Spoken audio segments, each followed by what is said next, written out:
Daddy loves you guys. Hour Tua with Tobin and Leroy. Check the history of food. Well, that's an interesting. We're very fired up because the NFL schedule is almost coming out.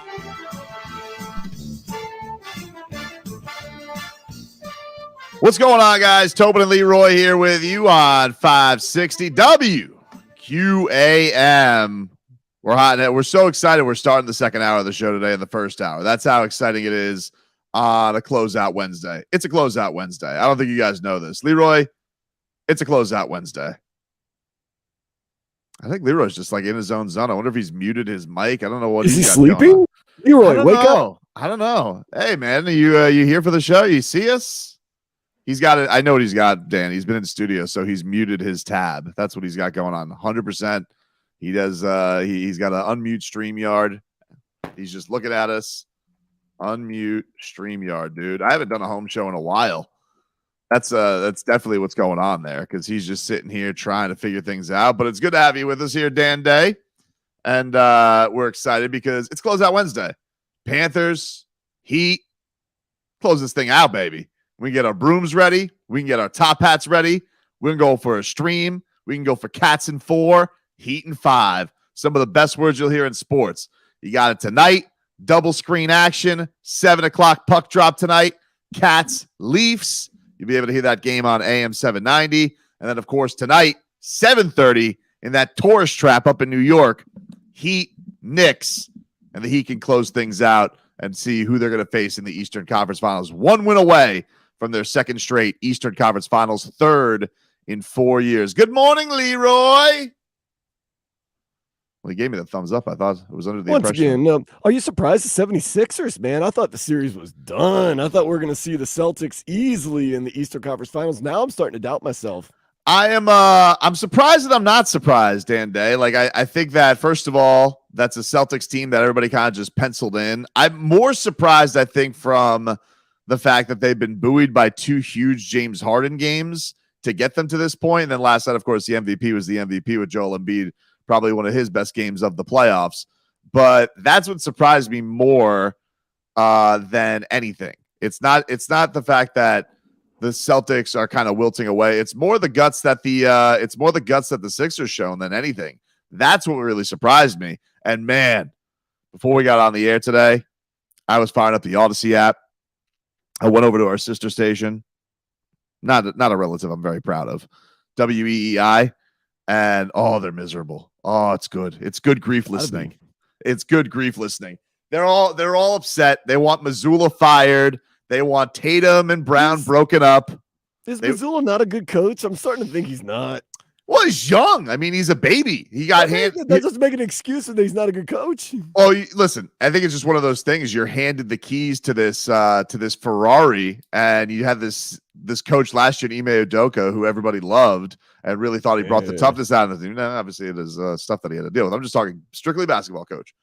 And now Missoula gets the chance, and he seems a little overset. He seems a little cocky. He's snipping at the media. And Boston will turn on you. Yesterday, they're booing. The Sully and Murphs are upset. They're already on edge because they had that terrible loss to the Boston Bruins, having that epic collapse. So it's something. It was it's a delight. You know what? It's quite frankly a delight to see Boston in disarray. I'm enjoying it very much. Boston, but it sucks even more when your sports teams are bad. Yeah. The place is terrible, and now that they're miserable, it just adds on top of it. So am I surprised? I will say, I'm not going to lie. I am a little surprised. I thought for sure Boston when they got Philadelphia, just because I don't trust Philadelphia. It was more of a case of not trusting Philly than it was a case of, I think Boston's going to collapse. Boston has not looked that great. They had their hands full with the Hawks. They have not been the same defensive team this year. So all in all, the Heat TCB, they take care of business. I ain't scared of either one of these teams, dude. The task at hand, I've been saying this. Task at hand, I'm not going to get ahead of myself. I want the Heat to take care of business, but I really, really look at the other side of this bracket, and I'm like, I see no reason why the Heat can't take either one of these teams. They've taken out the Bucks. I still think the Bucks were the best team they're going to face all playoffs, better than Philly, better than Boston. So why would I have? Are pretty good. I just on this side of the bracket. I'm talking in the East. Oh, you I'm don't talking get to ahead the, of yourself. Okay. Oh, task at hand, Dan Day. I can't get I can't get way ahead into the finals. I But don't want to get ahead. I'm kind of feeling it right now. I understand. Well, I'm trying to go a SPO. I'm going full SPO. I'm going task at hand, one game at a time. We take that task at hand, and then we're good to go. So for me, I look at this and I'm like, Boston, kind of shaky. And then Philadelphia, look, they don't want the Heat, dude. I've been saying this. I've been saying this from the regular season. I know that team. If there's one thing they don't want, it's to face Jimmy Butler.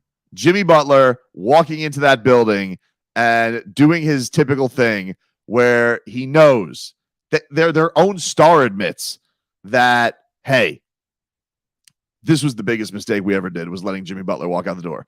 The fact that they're going to have to go to their first Eastern Conference Finals, if that happens, with Joel Embiid, and the guy they have to face is Jimmy Buckets. That's a tough ask, dude. They got to be so nervous. I'm sure they'll be happy. I'm sure they'll be cocky, but right now, I'm feeling good if I'm a Heat fan, and I can't wait for tonight. I can't wait for the Cats. I can't wait for the Heat. You got a big bowl of action tonight. We got it all for you. We'll get into more of it. We'll try and get Leroy's tech situation situated. And those headlines brought to you by the new Palmetto Ford Truck Supercenter. Why buy your truck at a car store? Palmetto Ford. I hear you, Leroy. I hear Leroy. I hear Leroy too. We'll try and figure out a situation. We'll take a break. Be back after this.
All right, welcome back, everybody.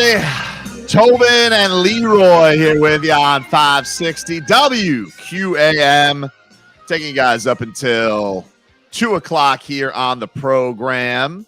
Hope everybody's fantastic out there. We're streaming live on YouTube, and we'll take you guys there. It's a fun day. Closeout Wednesday here on the show.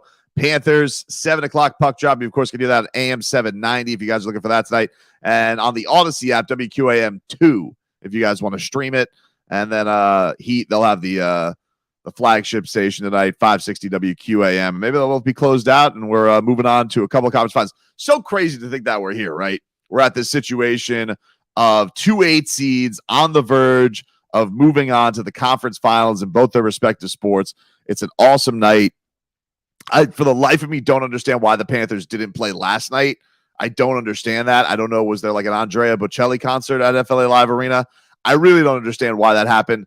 Whatever. Damage is done. We are here tonight. So I'm going to be sitting there like a cat with a laser pointer, ping-ponging from TV to TV, watching Cats and Heat do their thing. And look, we have the possibility of tomorrow being an absolute party. And this entire playoff run so far has just been incredible to see where the Panthers have bounced back from, to see where the Miami Heat have been and how they've just taken this by the jugular and been absolutely fantastic this entire way. So to see what we got tonight, a situation where both local teams get a chance to move on, is really special. It's really, really special. And you're doing it against two real unctuous, obnoxious fan bases. You know, Toronto, they come into this series with a level of arrogance, with a level of being able to, oh, you guys are beneath us. It really is unbecoming. So to send their ass home today winless in this series would be quite fine. Hello, Leroy. Hello. Had some technical difficulties. Don't know why. Very interesting. So it just sparked up? Well, no, so I've been sitting here, doing some other stuff. And so then when I saw it was 10 o'clock, I knew I had a couple of minutes because, well, Joe. And then, and so then I click on and I could hear you for like 2 seconds, then it would shut down. Very strange. 2 seconds. So I just rebooted. I never turn my computer off. You just close it and you open it up and hit the little thing. Well, I turned it off and started, but then I picked the wrong icon and it started walking me through the beginnings of the computer. So I'm like, oh God. Well, so I'm glad you're here, buddy. Very exciting day. It's Closeout Wednesday. Oh, Closeout Wednesday. Closeout Wednesday. Yes. Closeout Wednesday. Yes. We got ourselves a sale coming tonight. It's a closeout sale. Yeah. It's Closeout Wednesday. Closeout. Everything must go. All bum teams must go. Maple Leafs and the Knicks must go. Must go, dude. I mean, I feel like the Knicks are going to pack it in tonight. That team looks so checked out by the end of it. So I think the Heat, I want them to jump on them tonight. I want them to light them up like a Christmas tree from downtown. Just get that. You know what I want tonight? What do you want? Obviously, I just want to move on, but I really like just a game where the Heat are up 15 the entire way and just get sad New Yorker crowd shots. Oh, that would be great. I would say be careful. But here's the deal. No matter how bad you think your team is, you're going to still put forth that effort because you don't want to go out like that. So I expect, I don't know how good they'll be, but I expect a high level of effort. And if you don't match it, you give them hope. And so I would say the first 5, maybe the first quarter will give an indication of what you're dealing with. Are you going to deal with a desperate team? Mm-hmm. Or are you going to deal with, like you said, the team that's packing it in 1, 2, 3 Cancun? Now, if you're Spoelstra, you know what you say? It doesn't matter. It doesn't matter because we're going to play the way we play. And we don't have to worry about going up or down to match their intensity because our intensity has exceeded theirs all series. There was a stat yesterday put out by Anthony Chang about the intensity the Heat are playing with. This is pretty crazy. Anthony Chang tweets out yesterday, the Heat has recorded an NBA high 64 deflections, recovered an NBA high 28 loose balls, and drawn an NBA high 7 charges in the second round of the playoffs. It's those extra efforts that Spo has been asking for from his players in this series. Yeah, just playing their ass off. But here's the other thing, is that when you combine that with guys who are talented, let's not put it all on, oh, this is the root second coming of Rudy, right? No, those guys are good. And they're making timely shots. They're defending their asses off. You got Jimmy Butler is doing whatever the hell he want to do, when he want to do it, and how he wants to do it. And then you got Bam stepping up and being that wingman. So you got your role players who basically, here's the difference between the Heat and every other team. You may have role players that start 5 or 10 games while a star is out, right? You look at Obi Toppin. He played those 10 days. Ain't no stopping Obi Toppin. Right. But you look at the Heat. They've had real issues.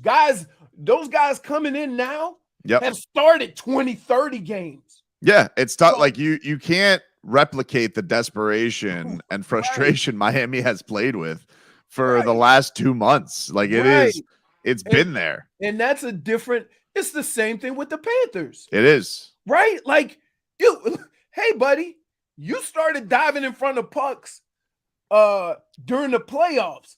We've been diving at these puppies for a month because we were trying to get into the playoffs. So we've been playing this style of hockey, this style of basketball far longer than you, who just all of a sudden wants to ramp it up.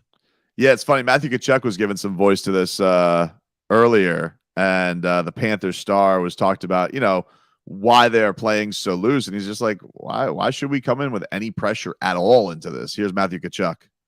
We don't really feel a ton of high pressure, I don't think. Like, there's no sense in feeling pressure for us. Like, I don't know, 8th seed limped in, like, been fighting our way through the whole year. Like, it's just about having fun. So, why play if you can't enjoy it, right? So I think that there's really not a ton of pressure. There's no pressure on us. It's just like about making sure that we're enjoying it.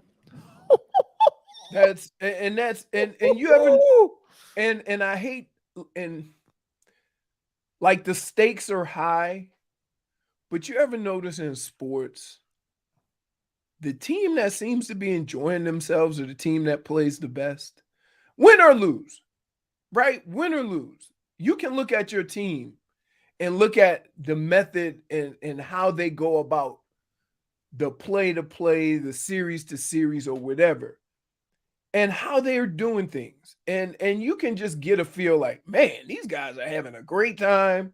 They ain't going to let up. And you kind of see that with the Panthers. Now you're like, forget what Bob has done.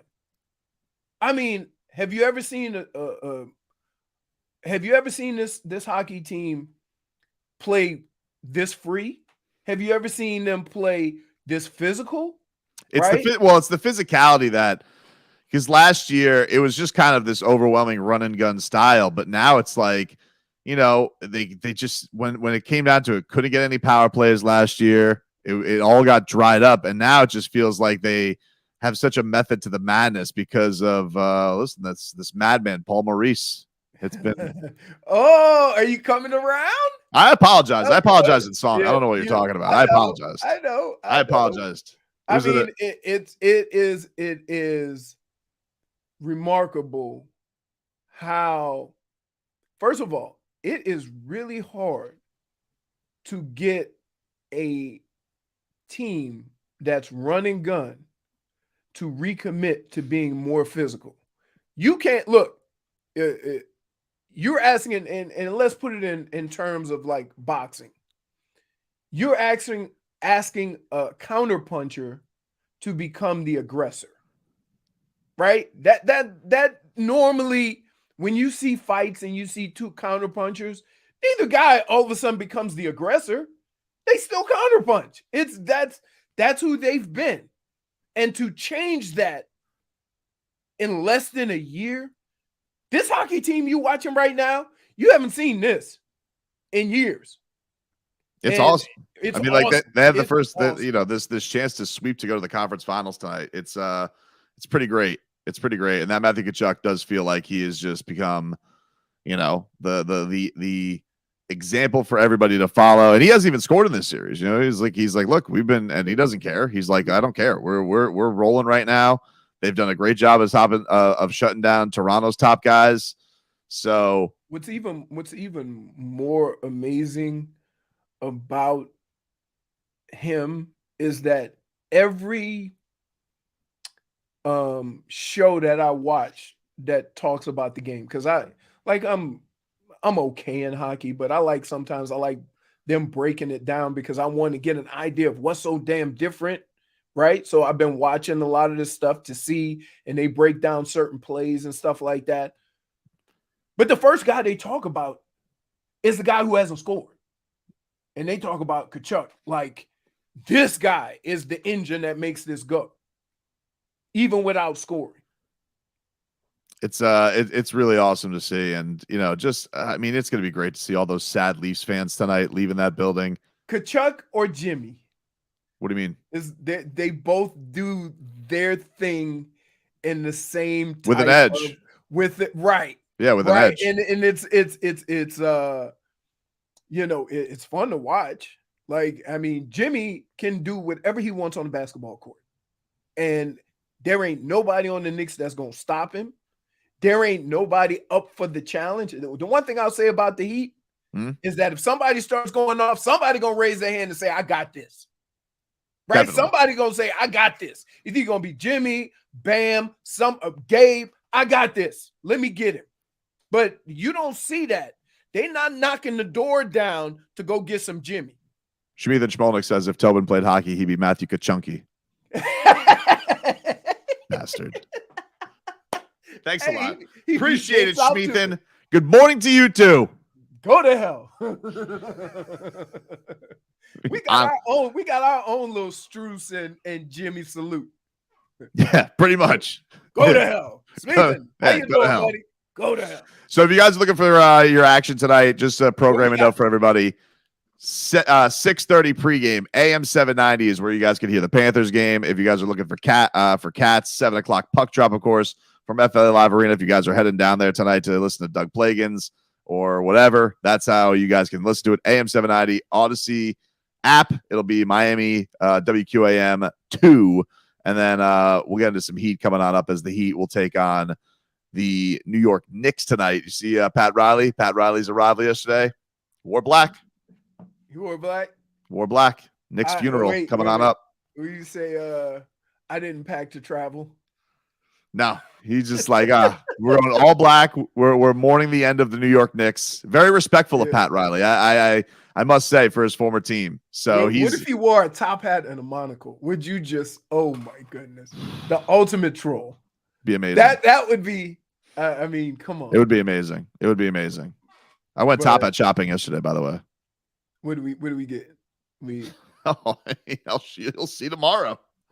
I'll send you some pics, buddy. I know you're out, but all right. But it's I'm gonna look classy. Now I gotta go buy some gin after this, because gentlemen drink gin. No, why are you looking at me like that, Dan Day? No, they don't. That's a gentleman's drink, gin. Gin is bum juice. No. Hey, gin is like the champagne of alcohol, right? Like, it's for bums, right? You go OD, Slits Malt Liquor, Mad Dog, what's the I forgot the other one. And then Wild Irish Rose. Wild Irish Rose. Oh, you can't. These are some bum juices you were actually saying. I'm not gonna lie. Last night was fun though, man. But the fancy, people that go along that, tonight I'm gonna treat myself. I'm gonna get me some gin. Like, you ain't never. Well, what do you think is a more gentlemanly drink? Like some scotch? Whiskey. Yeah. Whiskey. Scotch. Scotch. You got to get, and they got to have an explanation too. Double barrel, sherry. It got to have all that. Wow. Yeah. You can't just look. So I should get scotch with. Or you can get your little brandy in one of them little brandy glasses. You can hold your, we're gonna be toasted tonight, dude. It's gonna be something. It's gonna be something. So gin is not gentlemanly. I always felt like it was the most gentlemanly. Wait, first of all, we go back to our roots when it comes to gentlemanly, and that's England. We go over to those parts, right? And what are the English known for? Whiskey, not Are they known gin. for that? That was the Yeah. Irish. Wait, what? Well, Irish. Wait, no, but over there they drink whiskey. What No, do the God. beef eaters is British. Yeah, I thought I only think the blokes. I think they only have beer. I don't know what the British people What? do. What's their go-to liquor? It's gin and beer and ale. Gin? Ale. Yes. Really? Fetch Irish me your people drink a lot of finest ale. beer. Irish people drink a lot of beer and Jameson whiskey. Right. There you go. Hmm. I would say this though. We got the perfect guy on the show to discuss drinking, right? And the origins of said alcohol. What do you have when you try? So when you try and feel classy, Dan Day, it's whiskey. That's where you go. That's like You either go with a high-end whiskey or Hey. some scotch. Gin is No. like what I drink when I'm, by myself, trying to get in the Hey, mood. but listen to this, Dan. You know what says fancy in the hood?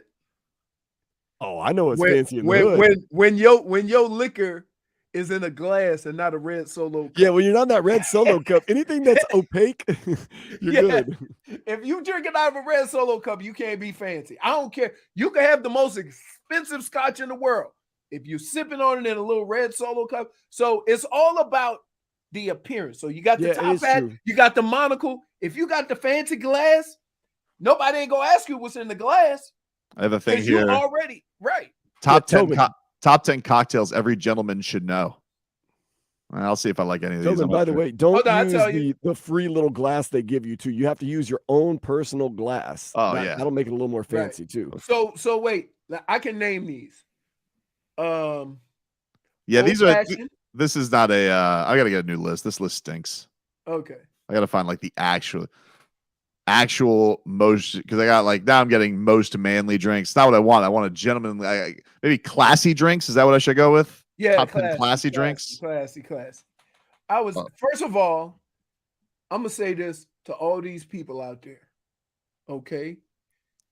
If you drink out of a martini glass, you're a jackass.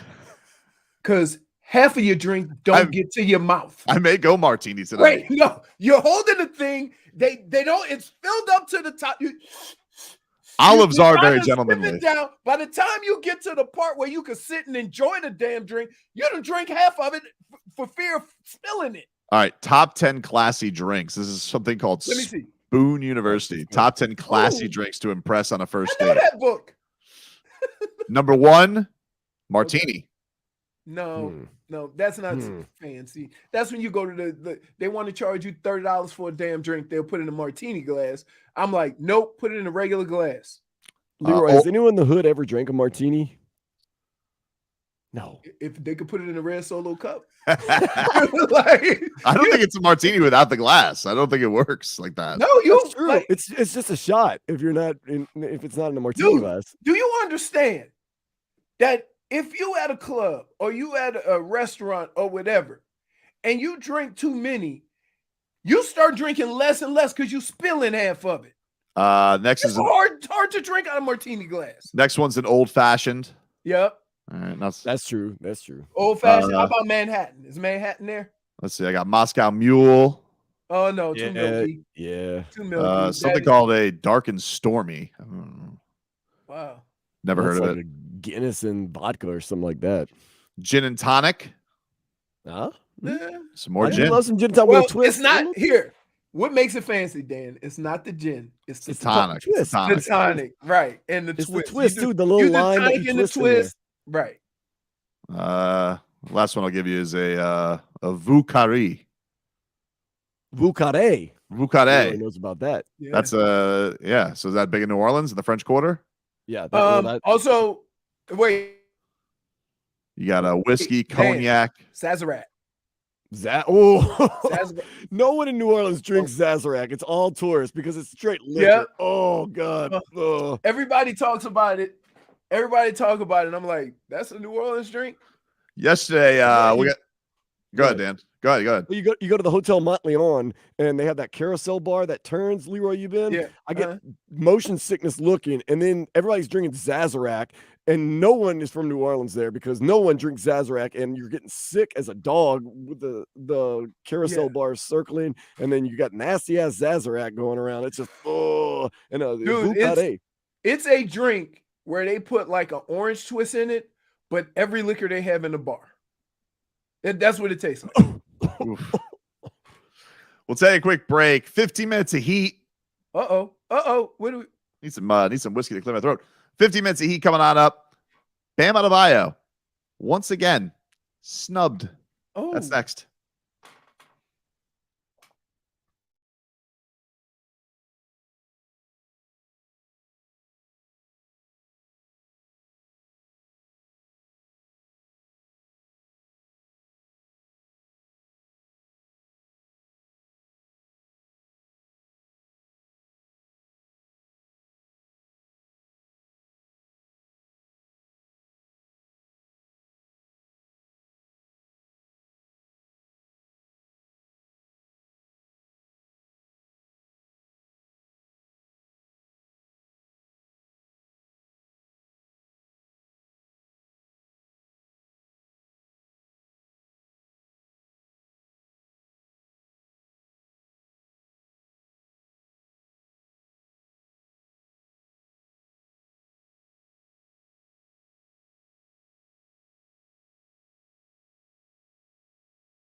50 minutes of heat here for you.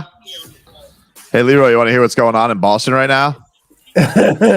Hey, Last night, and the other guy, Malcolm Brogdon, who I love, comes down, top of the key, bang, stops, throws up a three. Nobody there for a rebound. No one's caught up to him yet. Take the ball, slow it down, working around, try to drive to the hoop in the lane and get fouls. Jason Tatum went to the line last night. This guy won't stop. He's been going on for 5 minutes about the Celtics loss last night. O'Keefe is mad. I would say this is that one of the things that they're starting to realize in Boston is kind of the same thing that Phoenix is starting to understand. That, and I'll say this, and credit to the Heat, never, ever, ever took for granted, is that you can't win consistently if the only people that score are your two stars. Right. You got to have others. And the Heat have done an excellent job over the years of having others. Like, say what you want, Ray Allen was a other when he got to the Heat, right? It was the big three. For sure. You talking about guys like Mario Chalmers, right? Like guys that they weren't consistent with it other than Ray and shooting. But Shane Battier, like just think of all the guys that they had that were not only dependable, but did the job of others. You remember when you want let's just go down memory lane here for a second. You guys remember when the Celtics fan was trying to tell me Robert Williams was better than Bam Adebayo last year? How's that working out for you, O'Keefe? Yeah, they it's but that's been the thing though, is like everybody looked at the Celtics. Obviously they had their top two stars, but people are like, oh, with the depth, they go like 9, 10 deep. Right. And it's like and you know what? You know what Spo has said? We go 7 to 8. Now I can't tell you who those other three are gonna be, but it's gonna be a constant rotation of others. But the thing that is great that he has that is he knows that two of the role guys are in those Ray Allen roles. Like you have Kyle and you have Kevin, who are just, they've seen it all, they've done it all. You know, the rest of the guys are all young and they're still scrapping for that first ring. But you know, the effort, like, I mean, just think of the development of somebody like Max Strus, who was a 3-point shooter, and now he'll go to the rim. Yep. Right? Dunks will try it. You know, he's getting there. But they not only develop the skill that you excel at, they want you to develop other skills so that when it gets down to crunch time and they try to take that away from you, you have options. And it's unbelievable. I mean, you look at a guy like Gabe Vincent. He could play a game and not score, and everybody would be fine with that because that dude is an antagonist. He's in your kitchen. He's a huge pain in the butt. Game, right? Who else is picking up guys full court? Just it's him and Caleb Martin, just two menaces. Right. And they all have this role. When you look at other teams that say they have depth, I don't know if you can depend on those guys on the end of your bench or the 7th, 8th, and 9th guys like the Heat can depend on and have relied on the 7th, 8th, and 9th guy on this bench because they've all started at some point. Speaking of Max Strus, we had an answer yesterday to our question about what's that? Strus juice. Okay. So Air 305, great Twitter follower. Great Twitter follow for all those who are looking for a good guy to follow on Heat Twitter at Air 305. He tweeted out yesterday, was Jim Jackson given approval or was this highway robbery at the Jack Show? And so he puts the clip of Jim Jackson using Strus juice on the broadcast. Oh yeah. He delivered it like it was his own. That's right. He didn't give credit. And Jason Jackson responded. Oh, He says, my reaction was pure flattery. Jimmy and I are not related, but we ought to be. So there you go. Jason Jackson not calling for copyright infringement on Jim Jackson. but I got to tell you, Struce Juice is not something that anybody could just come up with. So I'm guessing that he heard it and used it. Mm-hmm. And so that means if I'm using your beat, I at least got to give you some credit. I think so too. I think that Jim Jackson should say, listen, it was an incredible line, not mine. I borrowed it. Right. I think so too. Right. Next time I see him, I'm going to say that. So, you know, when we go over to the West Coast for Archie Griffith's tournament, he comes sometimes. okay. You gotta let him know. I gotta let him know. Because no, you can't. Hey, where'd you hear it? I'm gonna get to the bottom of it. This morning, mere minutes ago, Jimmy Butler posted this on Instagram, and it looks very. If I was a New York Knicks fan, I'd be terrified because it looks he like his own house. Don't he have a place there? Yeah, I think he has a place there. Yeah, I believe he probably is. And to me, it looks like he's looking about the destruction he's about to put on New York. Why you say he looking at New York like Thanos? That's what I think. That's what he looks like. That's a terrifying picture if I'm a Knicks fan. I was like, why is he taking that picture? Why is he just looking at us? I'm more impressed with who's taking the picture. Because it ain't him. Nah, he's got guys. Right. You know, Jimmy's got guys. He's got a crew. Wait, Jimmy's got guys? Oh, damn day. Jimmy's got guys, dude. Yeah, he comes off as like, oh no, I'm just this Lone Ranger and doing all this. Now he's got a whole team. No, he got no. Drinking Michelob Ultra. Come on, man. In a lot of ways, dude, Jimmy's got Team Heat and then he's got Team Jimmy. Like he's got he's got the personal trainer, he's got the personal basketball coach, he's got the photographer, the whole shebang, dude. Hey, that's what happens when you make a whole lot of money. But hey, wait. It also happens when you're that dude. And I give him credit. He's that dude. But I'm saying, like, Mario Chalmers, like this guy. Mario Chalmers couldn't have a crew. No.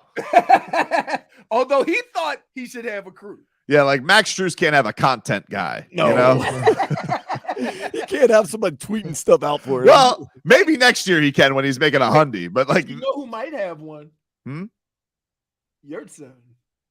Oh, listen, that year at 7's a good Instagram. He knows how to take some pictures. Hey, he got to have a camera crew with him at all times. Who else? He is a pretty man. Who else do you think has a team? Tyler. Tyler. Oh, Tyler. Yeah. He got a clothing team, workout dude. team. He kind of needs to recruit better team though. He kind of looks like a chump sometimes. He's got like he has a what was that hat that he was wearing? Scotty Drippin. He had the blue fuzzy hat, or was it blue or was it orange? I can't remember. I think he might have both.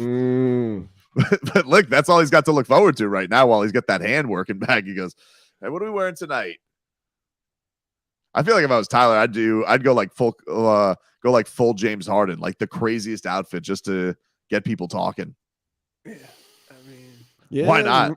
Remember Russell Westbrook used to wear all types of craziness? Oh yeah. Who wore the stop sign? It wasn't not a stop sign, like a hazard. Was that Russell Westbrook? Yeah, he looked like a construction worker. Yep. Yeah. And then you have Kyle Kuzma, who came in with basically the inflatable device. Thank God the Pelicans got got the sweater. What was worse, that or the sweater? Oh my God, the sweater! Yeah, that's something. The sweater with like, first of all, he's what, 6'9"? Yep. So just imagine if it's a lot of sweater. If you make the sleeves too long, how long? Like, there's somebody who can put their legs in that thing. J-Fake, can you bring up Kyle Lowry? Kyle Lowry was asked about the difficulty of closeout games. This is what Low Dog had to say going into. Oh, it's the hardest game. It's the toughest game. We're going into a super hostile environment, but we got to go over there and think about finishing. That's all we can think about, and stay in the pace, stay in the games, keeping our head level, and there are going to be some runs, some crazy fans. It's going to be loud, but we're going to go over there and be focused and understand our game plan, what we want to do. Savvy vet answer. Super hostile. I think the Knicks fans are pretty much dead. I think there's gonna be a lot. Let me tell you something, Dan. Here. I think there's gonna be a lot of let's go Heat chants by the end of this game. A lot. By the way, Dan, Yeah. there's 2 places, right? And this is how it goes. I'm gonna say 3. I take it back. 3 places: New York, Boston, and Philly. And here's what they do: somebody ass is getting booed. Yep. It's either gonna be the opposing team or our team. Did you hear Boston get booed last night? Yeah, you're right. Somebody getting booed. So It's gonna be hostile. It's gonna be hostile. You don't know who towards, but it's gonna be That's true. because I tell you what, if Julius Randle start off 0 for 5, he's a bum. Get him out here. Right? Oh, Get the Juli- fuck out of here. Julius Randle is on thin ice tonight with Knicks Right. fans. Like, I feel like if he Oh. misses his first 2 shots, they're gonna start crushing him. Then he tried to give an educated response to what was going on. But you can't do that. No, you can't do that. You can't ever insinuate that you wasn't trying. You can't insinuate the other team has greater desire than you. Right. That's bad. Right. Or that they're You better down than you. 2-1. Wait, you down 2-1 and you don't want it? Right? You think Bernard King would have ever not wanted it? Came out in a wheelchair. Willis Reed. Yeah. Oh, that's right. It was Willis Reed. Wait. He was limping Wait. and he scored buckets. No, he scored a bucket and he didn't play anymore. 2 buckets. Two. I watched the highlights last night. There You was two- think Right. he didn't even need an Achilles? What do you got? You just our Achilles heel. the man Hey. had a broken hip. The way you got to do it, though, you got to do it like Paul Pierce. Because when he plays bad, usually comes simultaneously with an injury that deserves the wheelie cart to wheel him out. And then he comes back, and you so glad he back, you forget that he went 0 for 8. We'll take a break. Coming on up in hour 2. The NFL, the schedule's coming out tomorrow, but they made an announcement today. Oh, boy. A terrible, terrible mistake that they have made already with the Dolphins schedule. Tell you about it next.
Tagovailoa, not Tua Tagovailoa. A for effort. Dolphins quarterback. Tua. It's our Tua. It's our Tua. Tua. Tua, Tua, Tua. Tua, Tua, Tua. Chris Sims can go to hell. Tua Tagovailoa. Dolphins quarterback. Daddy loves you guys. Our Tua with Tobin and Leroy. Check the history of food. Our Tua of the program, ladies and gentlemen.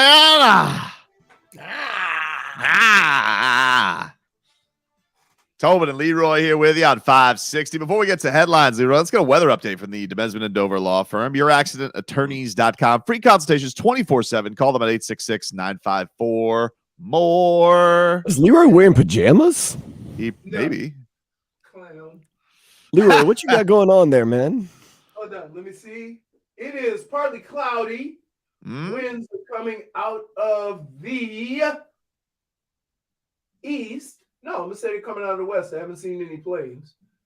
And it's pretty calm. 5 to 10 miles an hour. I would say temperatures right around 82, 83 degrees. There you go. All right. He's a golfer, ladies and gentlemen. He just knows. He's So- a talent for weather.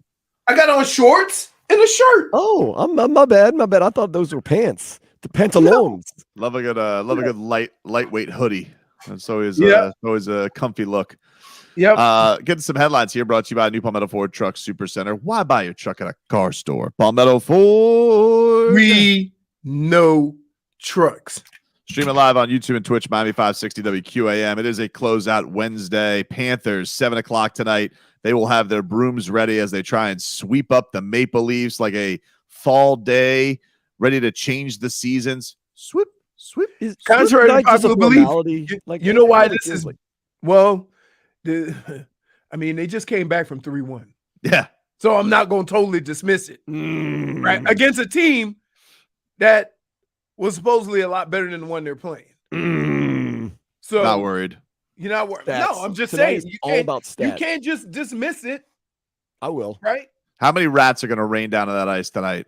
How many rats for the sweep? I feel like the fans are coming with the rats pack tonight, dude. It's gonna be Well, downpouring rodents. checked Hold out on, when they hold on, won hold against- on. Hold on 1 second. We live in Florida. Hmm? They will be selling rats all over the place. Oh yeah. Not bringing rats.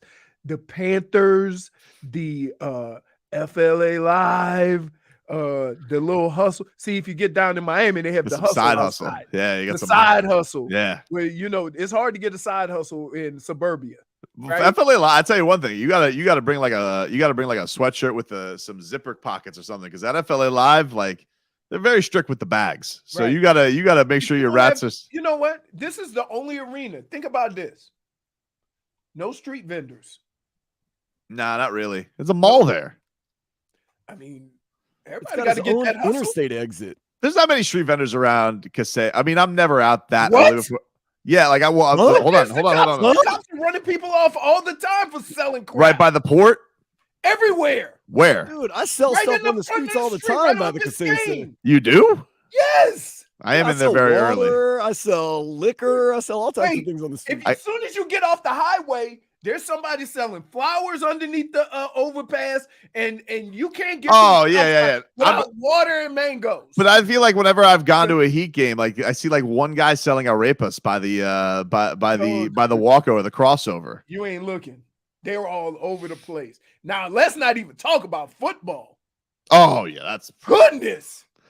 Now, not to mention, you can buy tickets, parking, T-shirts, I guess the street vendors. jerseys, hats, made-up hats, cute little hats just designed by them. Was anybody selling street vendors for F1 stuff?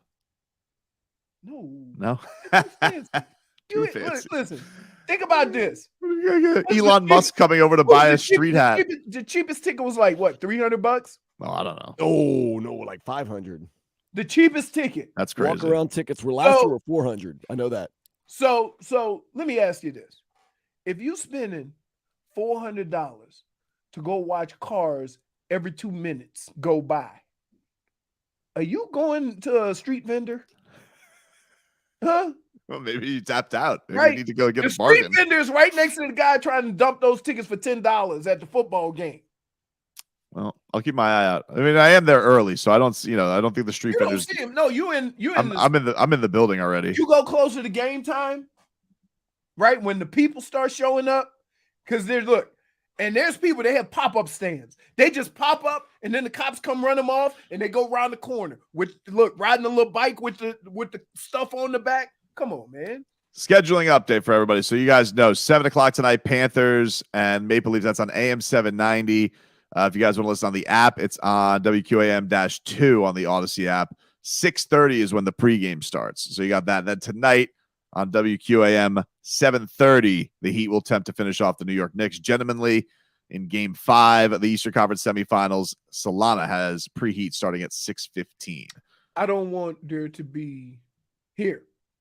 Here's what I want to say after the game. If either team loses, I don't want to be because they took it lightly. Right? They're good teams. They're playing good teams. I don't think they've had. I think with these teams, it's tough, right? Like we talked about this earlier in the show. Like, how could they have that mentality? Because you know what really swayed me on that? The Bucks game. Like, they could have been in a situation like, hey, we're gonna send this back to Milwaukee. Of course, the easy thing would have been to do. They're gonna blitz us, and we'll have our closeout attempt in Game 6. And the Heat went for blood. I was like, that first quarter right away, I was like, damn, that says something. That says something right there. Right. Meanwhile, other NBA action, Sixers topped the Celtics last night, 115-103. So they have a 3-2 series lead, and Boston is melting down. Yeah. Oh, yeah. Oh, yeah. And the last game was terrible. And the Nuggets go up 3-2. They beat the Suns last night in Game 5. So they have a 3-2 series lead. Yep. They scored what? 90 points? It was 118-102. 102. All right. Because I saw for a second the score was like 100-84 or something like that. There's probably some garbage time throw-ups there, I'm sure. Meanwhile, tonight, Game 5 between the Warriors and Lakers. Do the Warriors have pride tonight, Leroy?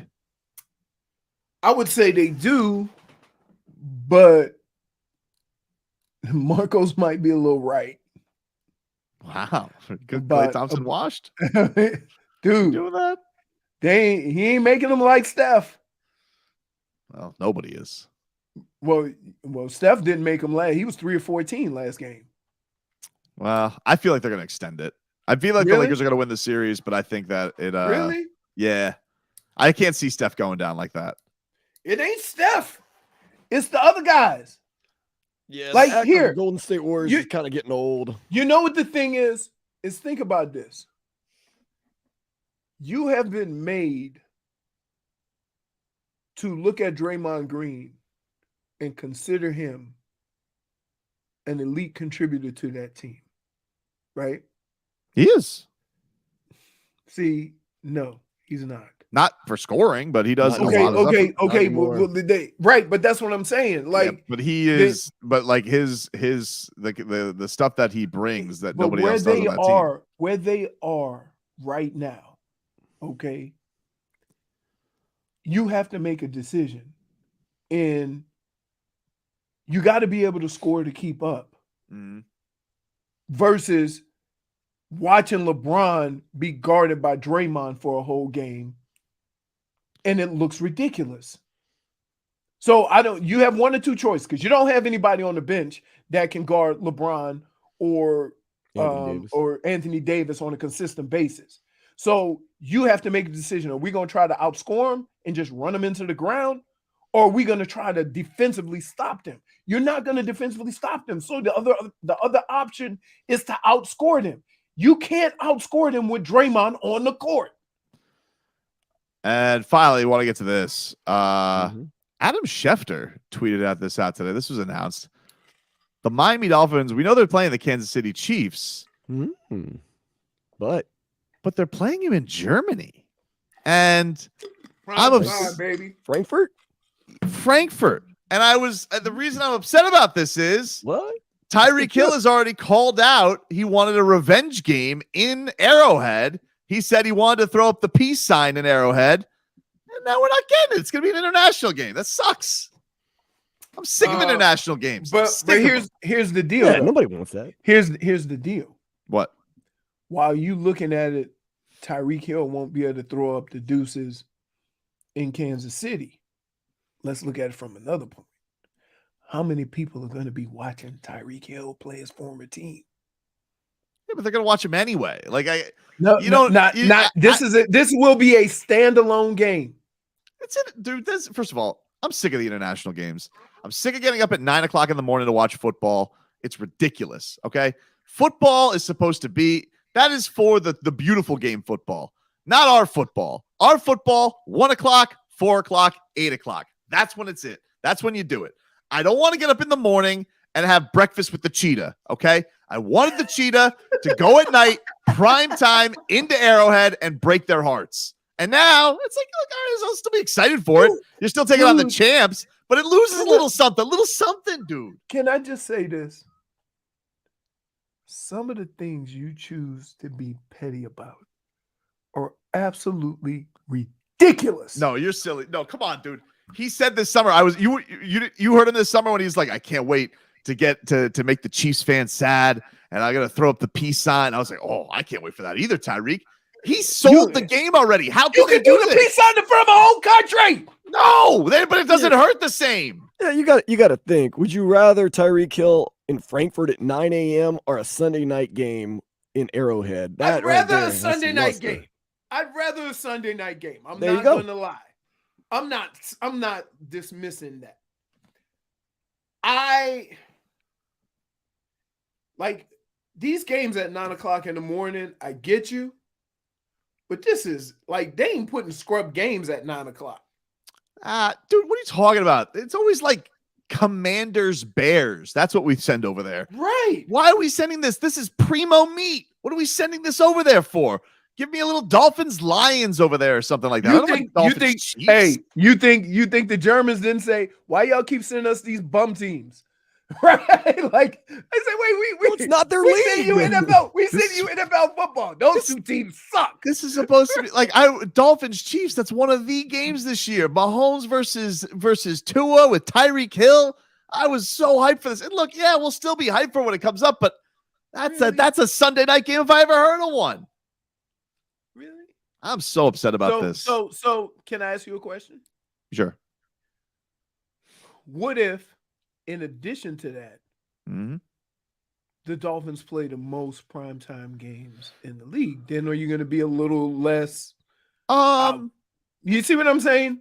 I'm sure they're going to get a lot of primetime games. In fact, the other game that was announced was they're playing on Black Friday against the Jets on Amazon Prime. So we got that, but come on, dude. Dolphins Chiefs. It's ridiculous. When is it? Is it early in the season or late? Week 9. Both in November. Right in the middle. Right in the middle there. Week 9. November 5th. One's November 9th. I think one's November 24th. All right. They'll start Germany's flexing. the 9th. They start flexing them when after week 12. Cool. Flex it back to Kansas. Missouri, maybe. Can I tell you? Can I tell you? I remember one time we played in Kansas City, and it was pouring rain, and it was raining like crazy, and we had to. You go almost into like a dugout setting to go to your locker room, and it was flooded. So we had to. They had a 45-minute delay, and we had to walk through this water. We had to change all of our clothes. Oof.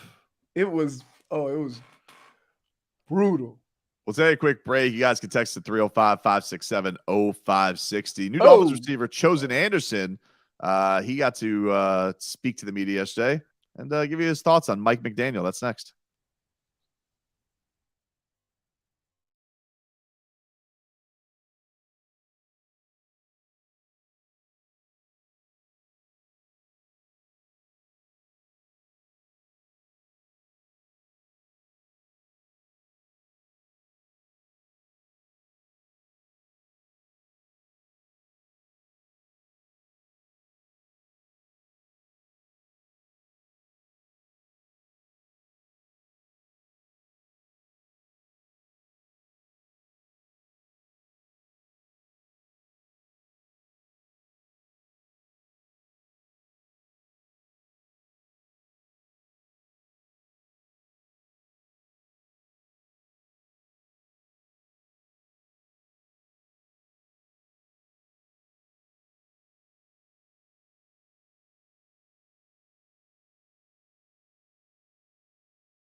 Number 2 with Tobin and Leroy.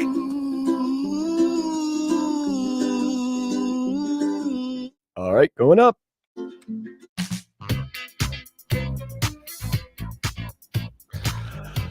Welcome back, you rascals. Tobin and Leroy here with you on 560 WQAM. Hey, it's May. We decided to continue Dave & Buster's month. We got a chance to win a $250 gift card from Dave & Buster's to watch the NBA and NHL playoffs. Sounds like a good place to go watch Closeout Wednesday. You know, they got a lot of screens at Dave & Buster's. So if you're not going to the Cats game tonight and you want to get out, watch a little action, Dave & Buster's is the place to go, man. Go to WQAM.com, enter on the contest page. And if you win, you can take your gift card and maybe have a party on us and Dave & Buster's. Eat, drink, play, watch sports at Dave & Buster's in Hollywood. As tonight, Panthers, Leafs game 4, 7 o'clock. That's on AM 790. And 7:30 is Heat and Knicks game 5. That is on WQAM. As we got a fun week coming up here. It has been a fun party watching these playoffs. Heat a win away from getting back to an Eastern Conference Finals. The Panthers trying to get to their first Eastern Conference Finals in a very, very long time. So pretty cool. Meanwhile, we'll get the Dolphins schedule officially tomorrow. We will get the order, the primetime games, all that stuff. Very exciting, even though they've let me down with this Germany decision. Hey, yeah, who's happier? The schedule's coming out on Thursday. You or me, who's not going to be here? Because I don't want to play your stupid little game. I can save it. No, get it out. You can't save it. I can save it. No, your ass gets so excited about the schedule. Mm-hmm. And the funny thing is that you can predict how good your team is based on how many wins you think they'll have, right? Where those wins are going to come is a crapshoot because you see teams losing the teams they shouldn't lose to. Mm-hmm. You see teams beating teams. There ain't nobody who thought Jacksonville was going to the playoffs last year. Nobody. J-Fix says save it, that he needs to be here. No! What? Really? I mean, she's got a big hand in this. She is Spirit Leroy. Leroy don't need to be president if Spirit Leroy's there. So you really don't want me to hold this? Like, I mean, it's very exciting. That's a win. That's a loss. We got to go over the Dolphins' wins. Now, would I have predicted last year that they would have gone 3-game win streak, 3-game losing streak, 5-game win streak, 5-game losing streak? Nah, probably not. Right. Who could have seen that one coming? But I'm just saying that's the point. I also didn't see. Yeah, you know what? If your team is a 10-win team, I can't tell you where the 10 wins are going to come. Mm-hmm. We all think we know which team's going to be better or which team's going to be able to do all this stuff, but that you don't know. But if you say, hey, this is a 12-win team or this is a 11-win team, like, yeah, that usually plays out pretty true. Very rarely are you going to say somebody going to win 12 or 13 games and they win 5. I love that. Doesn't happen. But look, I mean, I've definitely had more distractions on the NFL because of how much Heat and Panthers we've been in. And like, we're swimming in glorious games right now. I'm not going to lie. Like, Closeout Wednesday, you got some free time. It's Closeout Wednesday, and then we could have some time. And then Peter King, he came out with the preseason power ranking. I love a preseason power ranking. Oh, my goodness. Dolphins 8th, by the way. Thought a little bit, little low there from old Pete. Middle of the pack? It's a little above middle of the pack. I think it was AFC. I think it was 8th overall in the league, not just the AFC. If it was AFC, you think that's high? Yeah, you think that's not high enough? 8th? He's got 1 Philadelphia, 2 Kansas City, 3 Cincinnati, okay, 4 San Francisco, okay, 5 Buffalo, okay, 6 Detroit. Huh? Why are you doing that? They were explosive last year. They were. You know what? Here's the thing. And this kind of happened to the Dolphins. You get so used to seeing them play a certain type of football, you don't notice when they're getting better. And that's kind of the thing that happened in Detroit. Like, Detroit was a tough out all last year to whoever they played. Now they did some stuff that they're still there, but to go from there to what 6, 6? 7 is Baltimore, Okay. and then 8 Dolphins. Okay, so what's wrong with that list besides Detroit? Buffalo. I don't like Buffalo up there. No, you Yeah, don't the Dol- like Dolphins- you don't like them. Yeah, I Okay, don't Dolphins should be great. like 6th or 5th. Yeah, I don't Great. like that. You don't like Buffalo. I'm just sick But of them there always ain't nobody who's gonna say until somebody knocks them off, Buffalo is the champs of this division. Oh, they're so sensitive. They're fans. Like yesterday, I just mentioned the whole thing. They are With sensitive. Oh, they're so you hear sensitive, dude. yourself? They are so in their feelings. Yesterday, I wasn't even talking about them, right? I was talking about that dumb Mike Greenberg thing and my whole rant that I went on yesterday. And then I just happened to mention, I was like, man, I didn't like it even when Buffalo did this. At least that's an outdoor sport. All these Buffalo fans coming out of the woodwork to talk about a week 3 game. Like it's still in their heads. Like they're still freaking out like Ken Dorsey. Like, calm down. It's over. Don't act like you're so much better than the Dolphins. Like you guys, every game was 3 points. And one of them was Skylar Thompson at quarterback, who happened to give you a touchdown. He was literally like, here, take a touchdown. Hey man. Why? Now, in fairness, I mean, they did sack Josh Allen and just take that ball from him for a touchdown too. But still, tied to their ass. They're so sensitive. Everybody hates the champ. Division champ. Okay, that's fine. Who hangs banners for that? The Orlando Magic? Hey, Oh, the Heat kind of got that conference championship banner.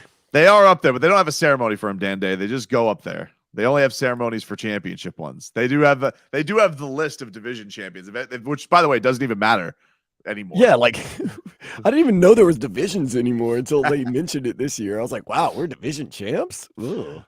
It doesn't mean anything. You didn't even get to avoid the play. Like division champ in basketball, you used to get a top 4 seed guaranteed. Not anymore. They just got rid of it. Yeah, because every once in a while, yeah, you would see like a team with a worse record like have home court and it'd be like, why? Oh, they won their division. But well, not that's what anymore. they do in football.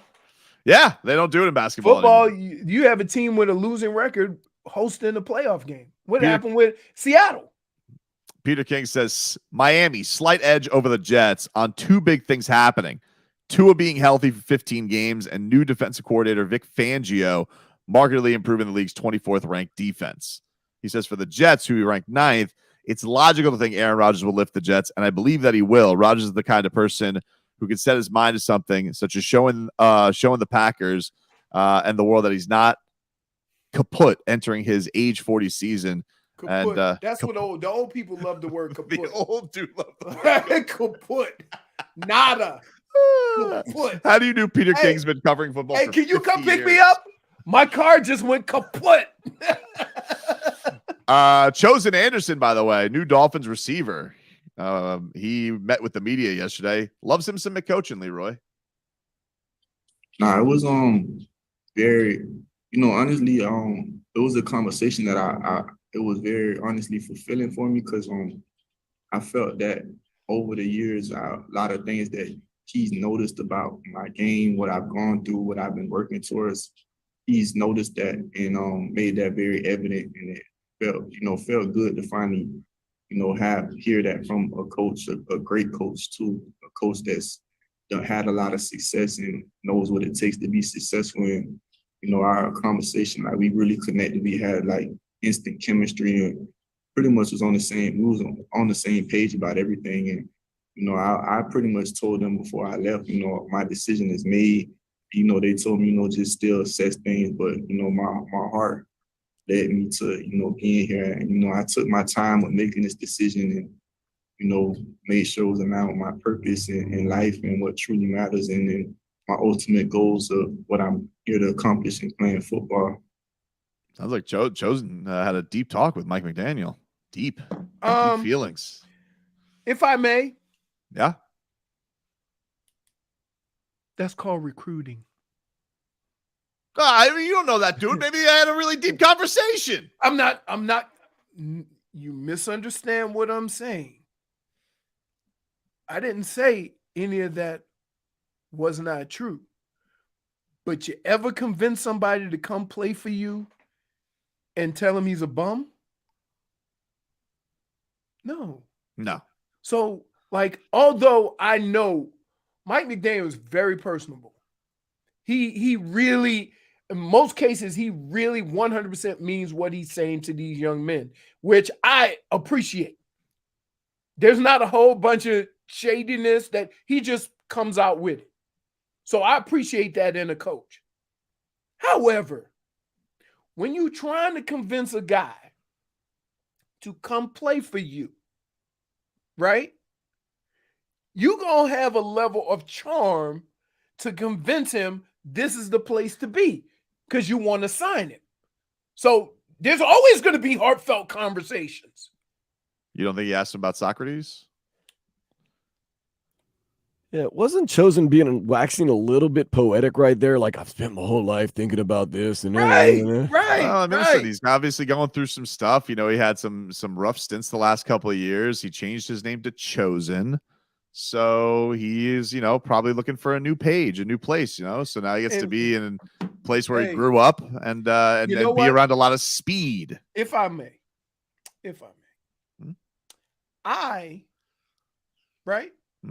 I make changes in my life. Yeah. Right. Yeah. And I go buy a grill. Right. We don't change our name because we want something different. Well, I mean, you know what? That's good that, you know, grill works for you. Name change works for Chosen. What do you do? I mean, I yell at my Greenberg for his stupid takes. That's what gets me. That's what brings me happiness. We all got something, you know. By the way, speaking of something, I want to get to this. Coming on up, the Miami Heat seem to have really bothered Giannis Antetokounmpo because he tweeted something yesterday, and I'm a little bit worried about the Greek Freak. Tell you about it next. WQAM. Clear.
and Leroy. All right, guys, going up.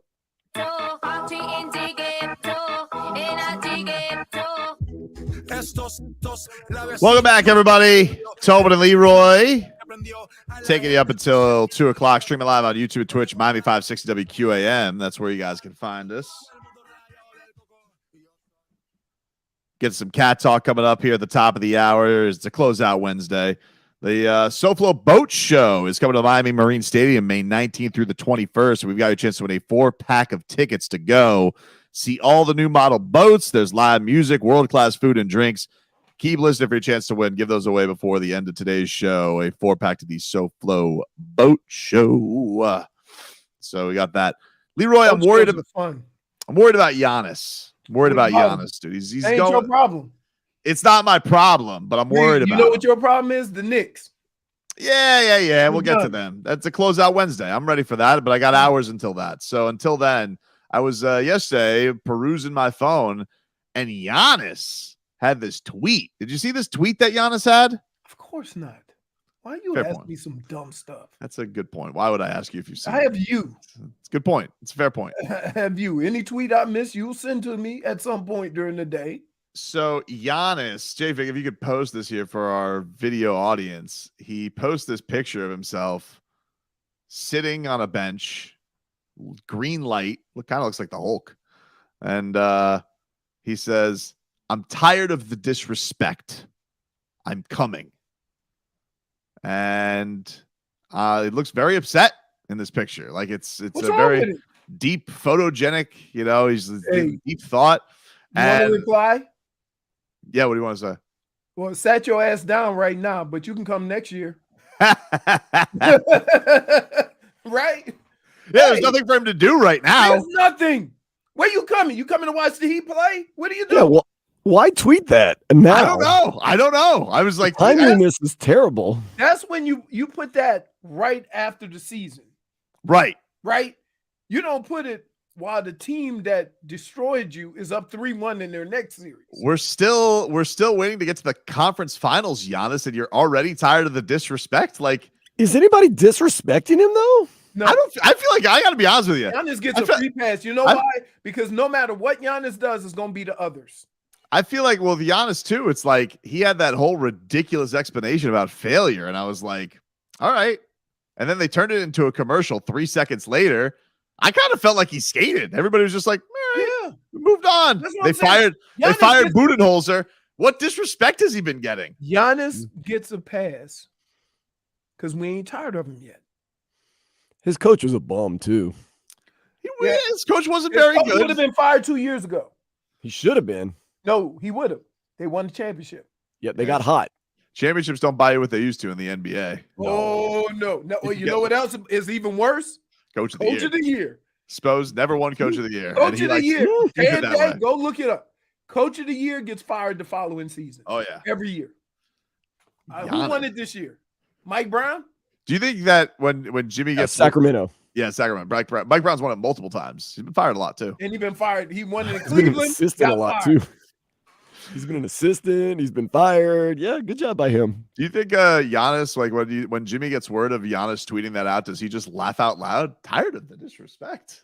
What were you disrespected of? I mean, or Jimmy gives him a call. He said, "Let me introduce you to Jimmy Butler," who people seem to not even know who I am. Yeah, Jimmy Butler, who top 15 player in the league. Jimmy Butler, who keeps slaying every team, and then they're giving credit to the temperature. Like Giannis is tired of the disrespect. You want to know who's tired of the disrespect, Giannis? Me. I'm tired of the disrespect. Yeah, but see, here's the difference. You can't claim disrespect when your ass ain't even playing. I don't even know what he's talking about. I feel like that opens yourself up for more disrespect when you're saying I'm tired of disrespect. Here's what happens. Let me tell you what happens with these athletes. Somebody sent him a picture, right? He thought it was a cool picture. He said, "You know what makes this picture better? A caption." Right? That's what we do. You can't just put a picture out there. Yeah, that's a good one, Giannis. You got to put a caption on the picture. So he got the picture. Somebody sent him the picture. He said, "This picture's really cool. I'm tired of disrespect." Nobody in NBA or in any basketball league in the world disrespects Giannis. Yeah. Nobody.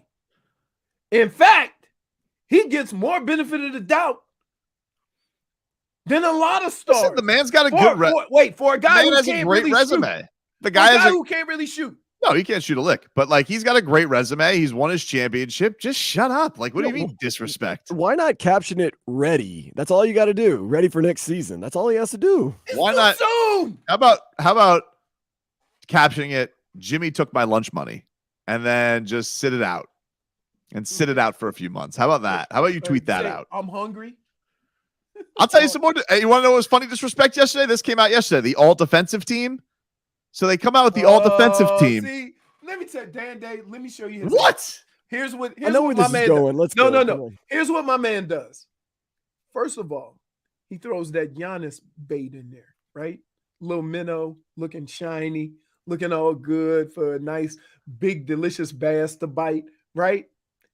And then he switches it to a plastic worm so he can use his minnow for the real thing he wants to talk about. No, I want to talk about both. Oh, you Giannis. Giannis. You intro Giannis, and now we're disrespect. The original disrespect you wanted to talk about, but you threw Giannis in there first to soften the blow. This is actual disrespect because I just watched Bam Adebayo lock up the Bucks. Okay. Yeah, but these awards came out before that. I don't care, dude. You want to know something? Maybe you're just wrong with what you're watching, and we're starting to see this, that during the regular season, maybe we should have a better keen eye. They just put a narrative on these awards, and that's what happens. So the all defensive team comes out yesterday, and take a gander at the first team, and then you can take a gander at the second team, which is what Bam was on. He's all defensive second team for the fourth straight year, which, by the way, the fact that he hasn't been first team all defense is ridiculous.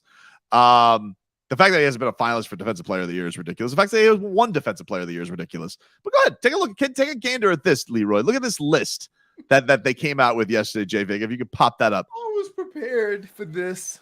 First team. Wait. Hold on. Let me get over where you can see me. Right here. Is that an intangible? Yeah, it's Caruso. So, he's been locking down? Caruso is a good defender, but like your defense. Hold on. When you play against Caruso, you ain't saying, "Oh my goodness, we got to come up with a plan. He gonna lock us down."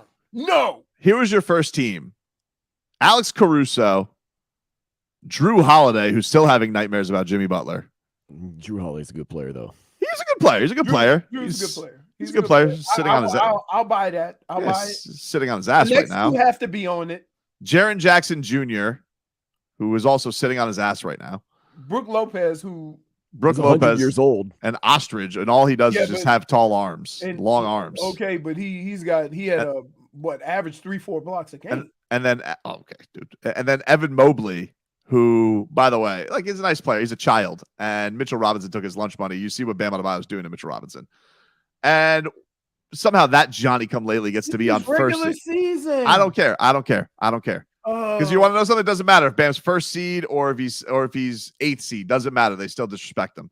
And Bam Adebayo finds himself on the second team, which is him, OG Anunoby, Dylan Brooks, Draymond Green, Derek White. And first of my all, question is, I can go with Smart. Where wasn't he Defensive Player of the Year last year? He's not even on either team. No, because it's a political award that they just gave, and everybody at the Ringer decided, we want Marcus Smart to win the award. That's how it works. Boston gets the nods on this stuff. But it is funny, like Milwaukee's sitting here with two guys on the defensive first team, but where are they? Man, it seems like they. I just think it's interesting. We should take a keener look at this stuff because you see what Bam Adebayo is doing in this series. He's putting it's a regular season thing. But Leroy, we know this about Bam. The awards are already given. It doesn't matter before the postseason starts. I know, but the postseason should give true insight into who the best defensive players are because you actually have to go against somebody for a series. Would you agree with that? Great. Yes I'm glad and you agree. no. Okay. No. Well, See, just say this yes. is why- Just say yes. I Just know. say I'm yes. not saying yes. No, just say yes. It's a regular season. Before they even start playing the postseason, these awards are already given. They just announce them at a certain time. But is that So how can you say now, after watching 2 weeks of Bam, that he should be on the first team when the award was already given? yeah, but he should have been on the first team anyway. It was their mistake. Like he still was Okay. great defensively this year. Who would you put him? Evan Mobley's got to go. The kid's a Yeah. child. Why is he getting awards all of a sudden? They keep doing this Cleveland thing with Evan Mobley. It's like the guy couldn't even bottle up Mitchell Robinson. Like, what are we talking about? Do you see what Mitchell Robinson's doing in the series, Leroy? Do you see exactly? He's not on the court. But you want to know something? They say, oh, it's these basketball nerds who get their hooks Hey. into somebody, and they're like, that's my guy now. So- and now all of a sudden, no, what? Why are you fighting something that's can't be fought? I'll tell you why. Because this is It's four straight. It's already over, though. I don't care. I want this to be known. 4 straight years this guy has made all defensive second team Bam Adebayo. Something only LeBron James did in Miami Heat history, by the way. So he's made an all defensive team the last 4 seasons, but he's never been first team. And he's Right. the best defender in the league. It makes no sense. And the only reason for this, which goes back to my Mike Greenberg point from yesterday, is because this team and franchise does not get the respect they deserve. And you have all these nerds around basketball continuing to overlook this franchise and that player for his defensive specialties. In fact, I got to tell you something right now. The 2 best defensive players in the playoffs left are both playing on the Miami Heat in Jimmy Butler and Bam Adebayo. And Jimmy wasn't even on an all-defensive team. Now, I would say Jimmy takes the regular season a little bit more And look, now lackluster than Bam does. Wait, But Bam is out there every game, dude. can I just say this? You just had a whole segment Hmm? with yourself arguing both sides of an argument that you've been trying to make. No. I'm just making the point that It's You not can- a playoff award, though. you know what? Maybe it's not, but what it really is, it's just insight into nobody's watching the Heat or they don't care. And I get annoyed that the I national think- media Leroy, continues to do this Can I tell you year what, in Leroy? and year out. Because Leroy, he's a win away, Bam, from being in his 3rd Eastern Conference Finals. When is the media going to wake up and watch him? What does that have to do with all defense? Leroy, you've lived in a bunch of different markets. Everywhere I've ever lived, every fan base, the national media hates us. Yes. Doesn't matter whether I'm in but Louisiana, I know South that. Florida, I know that. Wyoming, Dan, California. he's Nobody only hates lived- Wyoming. he- You're making a silly wait, point, Dan. Dan, Everybody hates the Cowboys. He's only lived here, so he doesn't have. I would say I the consume more. luxury of I- being in another. Nope. I consume more sports media No, than that- most normal people. And I know. Again, I listen to other markets there to see is what a- they're saying. There is a Tobin in every city. No.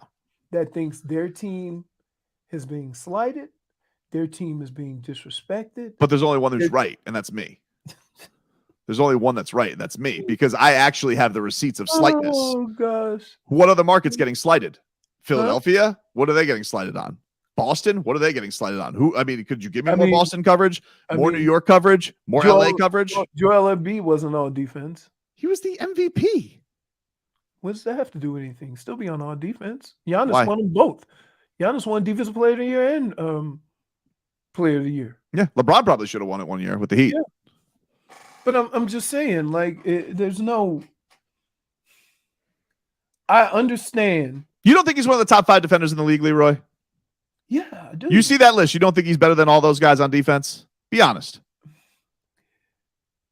Here's the problem with Bam. Nope. Right. I'm asking you a question flat out. Do you think I- he's better than those 5 Now guys you on want now. defense? I'm gonna punch you in the face, okay? A guy who never answers a question is trying to pin me in to answer a damn question. Get the hell out of here. Go hang out with Smeaton in hell. Why? Just Because- answer. Why won't you ever give him his defensive flowers? I'm not disputing Bam's defensive prowess. I'm not in the least little bit. But here's what happens. If I'm not all in like you, that means I'm a hater. But I'm not And asking. that's not here's Look. what I would say to you. Okay. Caruso, I'm not scared of him. Okay. Brook Lopez and Jared Allen. Is it Jared? Jaren Jackson. Jared Jackson have been amazing this year, right? If there's any person that I would maybe go to, is Evan Mobley, right? That Bam could replace him. Johnny come lately. But like again, like the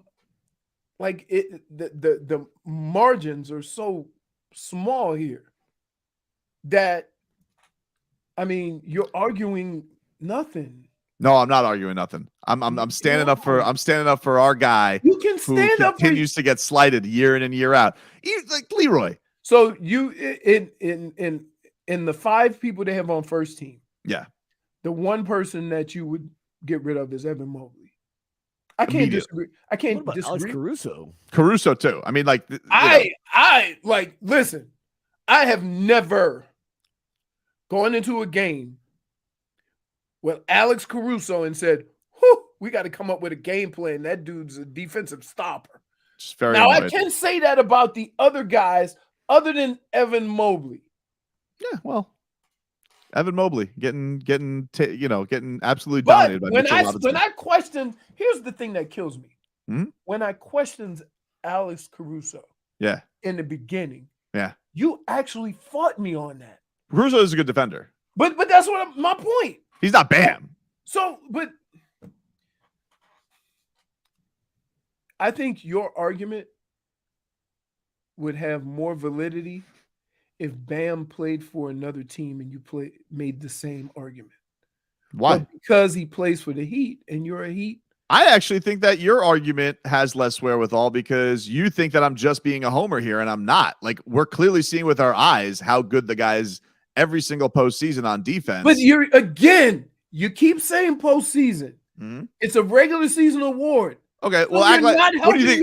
You're not helping your argument because it's silly. Because that's I'll tell you not helping your argument by talking about a period of time that's not included in the award. It's the regular season already. He's already the best. I already know that. But like the true guys of having to shut down the best players in the world night in and night out is in a playoff series.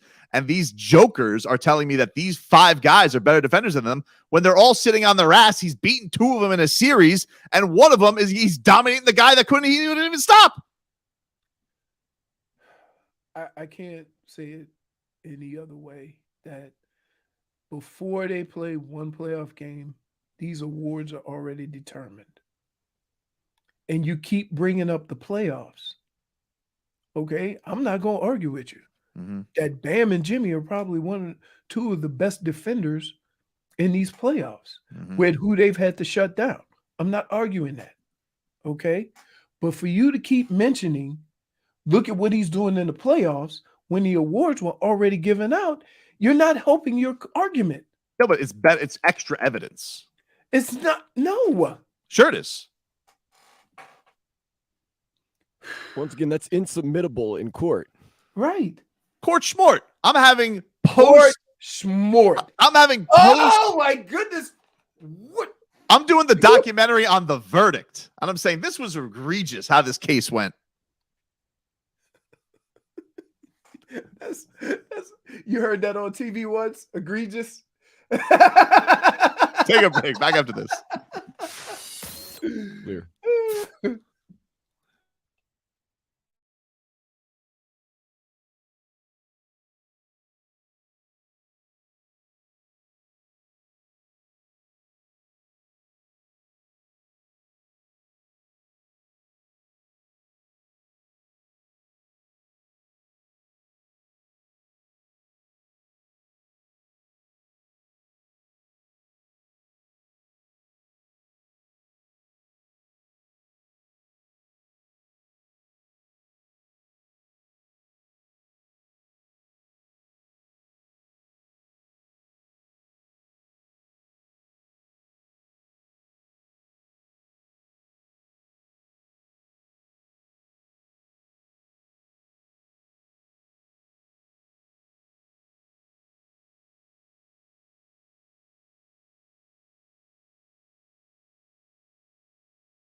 733. An Odyssey station. All right, guys, going up. Is Tennessee whiskey gentlemanly? Can I have this tonight? Yes, sir. Closeout Wednesday, ladies and gentlemen. Tobin and Leroy here, back with you on the show. Taking you up until 2 o'clock. Before the end of this hour, Used to spend my back nights away out. to the boat show. So stay tuned for that. You guys can text us at 305-567-056. You guys can tweet the show at Brendan_Tobin, at Big Mouth Leroy, at IamJFig. You got at Dan Day Radio. Go follow Dan Day. He's filling in for us today. He's got the reins from Vlad. Vlad needed a day. He needed a timeout. You know, he was getting beat up too much. He probably needed a little side hustle for this meal. Yeah, he was talking a lot of noise, Leroy. Yeah, hey, the more trash he talked, the more down that list of items. Look, I ain't like Tobin and Marcos and J-Fig that just order sliders. I heard. I'm gonna take it easy on Vlad, but you're not, Leroy. No, he you talk trash and you consider no. He legitimately thought the Knicks were going to beat the Heat in this series. He really did. Although I don't know if I totally believe him because he was like, I'm always going to believe my team can win. I go, even if they suck, he's like, yeah. I was like, there's part of me that understands that. But Dan, he ain't been a Saints fan. He don't understand. I can admit when the Saints suck, when the Pelicans suck, I'll be like, we ain't winning nothing. Because you know what? Because listen, think about this. The New Orleans Saints were founded in 1968 or 60. And it took them, 30 years to make a playoff? And they never made a playoff until I was in college. Damn. So Didn't win a imagine game until Aaron. Oh, goodness. Aaron, what was his name? That's the reason why that's the reason why everybody loved Bobby Hebert. Cajun Cannon. He was the quarterback great name of the first playoff Saints team. He didn't have a good career. No, he was terrible. He was terrible. But he is Ruben Mays? He is loved in New Orleans because He's also Cajun as hell. Oh my goodness. He's as coon ass as you get right there. You know who his roommate was, right? Yeah, it was Coach O. I can't believe that guy got fired. I thought he loves Miami too, by the way. Anywhere you go in Miami, like I'll be at like Titanic or I'll be at like a brewery and people are like, I used to live with Coach O. I'm like, what? Yeah. Yeah, he's doing He's his a likable character. That's why the ladies love him too. Janelle has chimed in on Twitter. She says, Bam was right, dude. Big Mouth Leroy taking devil's advocate role too far. List is egregious. Had to be joined by one of our favorites, Heat big man, Bam Adebayo, joining the show. Bam, thanks for the time, man. Really appreciate it. Yes, sir. I appreciate y'all. Y'all be having my back a lot of times, so I appreciate y'all too. Now, Leroy sometimes you got to play devil's advocate. I get it, but yo, that's BT my side. That's what he does. Hey, first of all, whoa, I'm not going to wait. You got to play devil's advocate. I get it. But, listen to my guy. Here we go. That's BT my side. That's what he does. Look, but here's the worst part. What? I'm never going to get good comments out of a guy that has already given you your initial nickname. Right? BT, I'm not going to win. Tobin, I can't win with that. I got to give you some love. Bam has a crush on you. I have never seen him that animated in my life. He's always, every time we interview he's all excited. Bam, he's like lit up. Dude, he loves you. Dan, every time we interview Bam, the conversation starts like that. Wow. And old Tobes, he don't back your boy up. He goes, Bam, that's what he do. That's what he do, Bam. I don't know.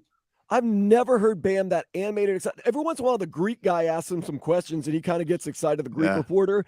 But, man, he was in. He's very low-key after games. He's very low-key after games. Leroy, stop this too much. See? Loves messing with you. Yeah. And what anyway. Hey, Leroy, stop this too much. Is that Solana? Stop. Look, he tried to come and jump in and get that. He was. Yo, look at that guy. What is Hey, this? Leroy, stop this too. He's bouncing in there. He's trying to get it. Look, I should have gave him an elbow. Back up. Yep. Come on, look at him. I Squeaks can't in even there. get up. He's all smirky and smiling. What's going on there? Like he had the other mic on the other side. He's trying to get in on Tobin's love, like trying Bam's to. on there loving and You hating on can't- hey, Leroy. Can and I then just tell Salon's you? like sliding in. Yo, what's up, man? You got to just let it play out. You can't get him. You can't get in that. It's the same thing with the Mush and Bob, right? Dude, just So, stop saying that, man. I'm why, not a why does mush. he love you so much, Tobin? Is my question. Bam, Because- Bam? Yeah, Because I recognize the guy's good. I've honestly been in the band on the Bam bandwagon since he got in the league. I loved him And- at Kentucky, but he doesn't care about me. Yeah, but like I don't know, Dan. Like it's one of these things where I think it's like Mhm. people, you just recognize it early. I got in We're like in a like relationship. a hipster band. I just got in on the ground floor. Like when I saw the Killers, like when they were opening up for some nobody. Like Yes. I got it on the ground level. Okay. Yes, that's what it's like. That's what it's like. So I mean, I've never seen him lit up like that ever. Dude, Even when he plays you- basketball, he doesn't get that excited. Dude, you be What amazed. did you do? Wait, same thing Jimmy does. listen, Jimmy. When is somebody sat down for an interview and say, "Ooh, you got some pretty eyes," that's true. That happened right? too. Listen, Like, I that got might no be part of it. Listen. No matter how much sense I make, I got no chance. I know this. I'm know not- this. look, they just respect good journalism. I'm not a fan with good access. So when I walk around that Dude. building, The only thing missing when we go in that room is your pom poms. That's the only thing that's missing. I'm telling you. I'm telling you. It's like, come on, man. through the amount of ushers and people who work for the team, I walk around and just you got them when we get after games. Like they just want the silly sauce. I can't help it, man. Right. That's what they want. Like, oh, I was in Publix the other day. I walked by. I'm standing in line.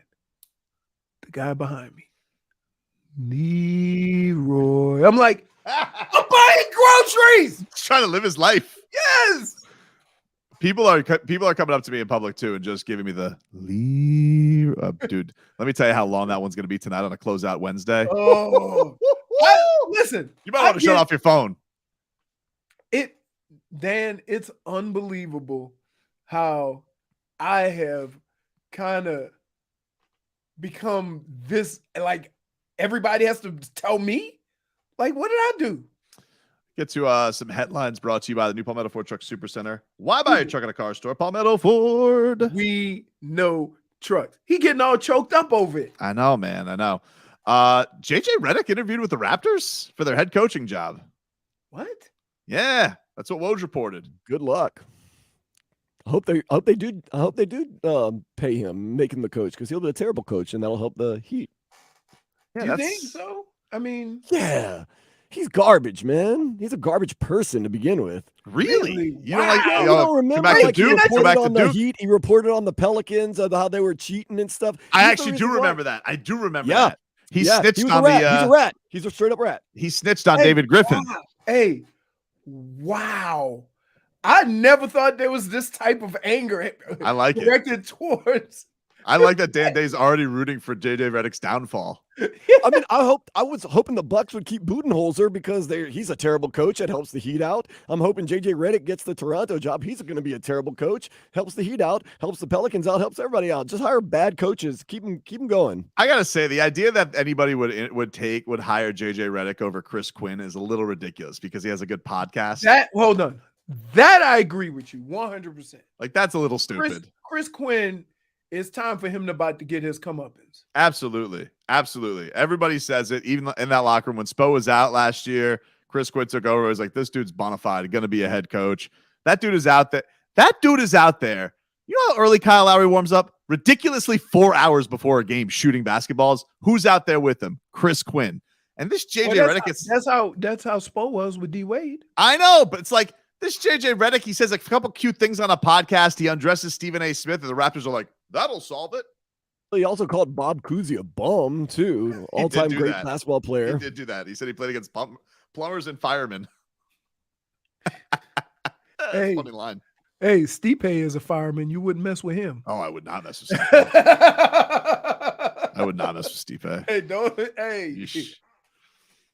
Man, JJ Redick, what are we doing? Wow, Here, I can't. dude? Wow, I haven't heard Dan Day ever talk like this. He's always.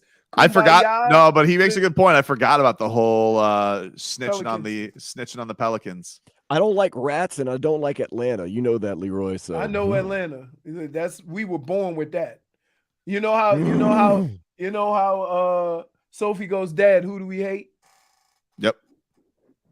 Atlanta. Growing up, That's raising petty. You had you have some crawfish, you have some gumbo, some bush beer, and then you talk about hating Atlanta. That's like in that order. I mean, I remember as a kid, dude, I don't know how, but hood life is different. So when we have you get that big bag, that big 25, 50-pound bag of crawfish already cooked, you cut it open, put it on the, I don't know why everybody in the hood had a park bench in their backyard. You got to. Yep. You had the park bench with the newspapers, right? And until you were, I'd say 15, you could have one of those little Miller Lite ponies. So we be eating crawfish at like 10, 11 years old. We have our one little pony. like I don't know how we didn't think nothing of it. We'll take a quick break. Get into some cat talk coming up next.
All right.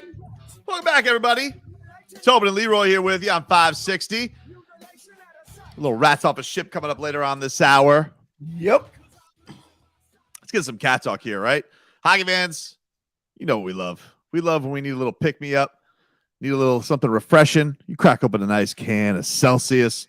So hockey fans, don't sit this one out. It's game time. Make Celsius part of your play and get that energy up. Game day is fueled by Celsius Essential Energy Drinks, the official energy drink, bang, bang, of the Florida Panthers. And it's a closeout Wednesday. We got game 4 tonight. Game 4, Cats, Leafs tonight. 7 o'clock puck drop from FLA Live Arena. You can hear that game on AM 790. 6:30 is when the pregame gets going. Doug Plagans has your call, of course, from the Cats house. Let's hear a little bit more from Matthew Tkachuk. He addressed the media yesterday after practice. And, Leroy, this Matthew Tkachuk, he just brings a little bit of an edge. I love that about him. And this is what he had to say about, team staying loose up 3-0. Probably just the fact that our the mindset really doesn't change from game to game or day to day. Like we have our routine, today's practice day, get what we can today, get a little work done, and come back tomorrow and be prepared to win a game. It doesn't matter if it's game 1 or if it's game 7 or if it's anything. Like we're a loose group in the sense of we're just in the moment where we're not really allowing anything else to get in the way of our thinking here. Like we're come just to each game, do everything we can to try to win the game. We're preparing, right. And just, it's pretty simple. Like we're not overthinking it. We're not taking it too easy. Like we're just here to win the game. Like it's pretty simple. Yeah. You know what he sounds like? Sounds like he's going broom shopping after that practice session.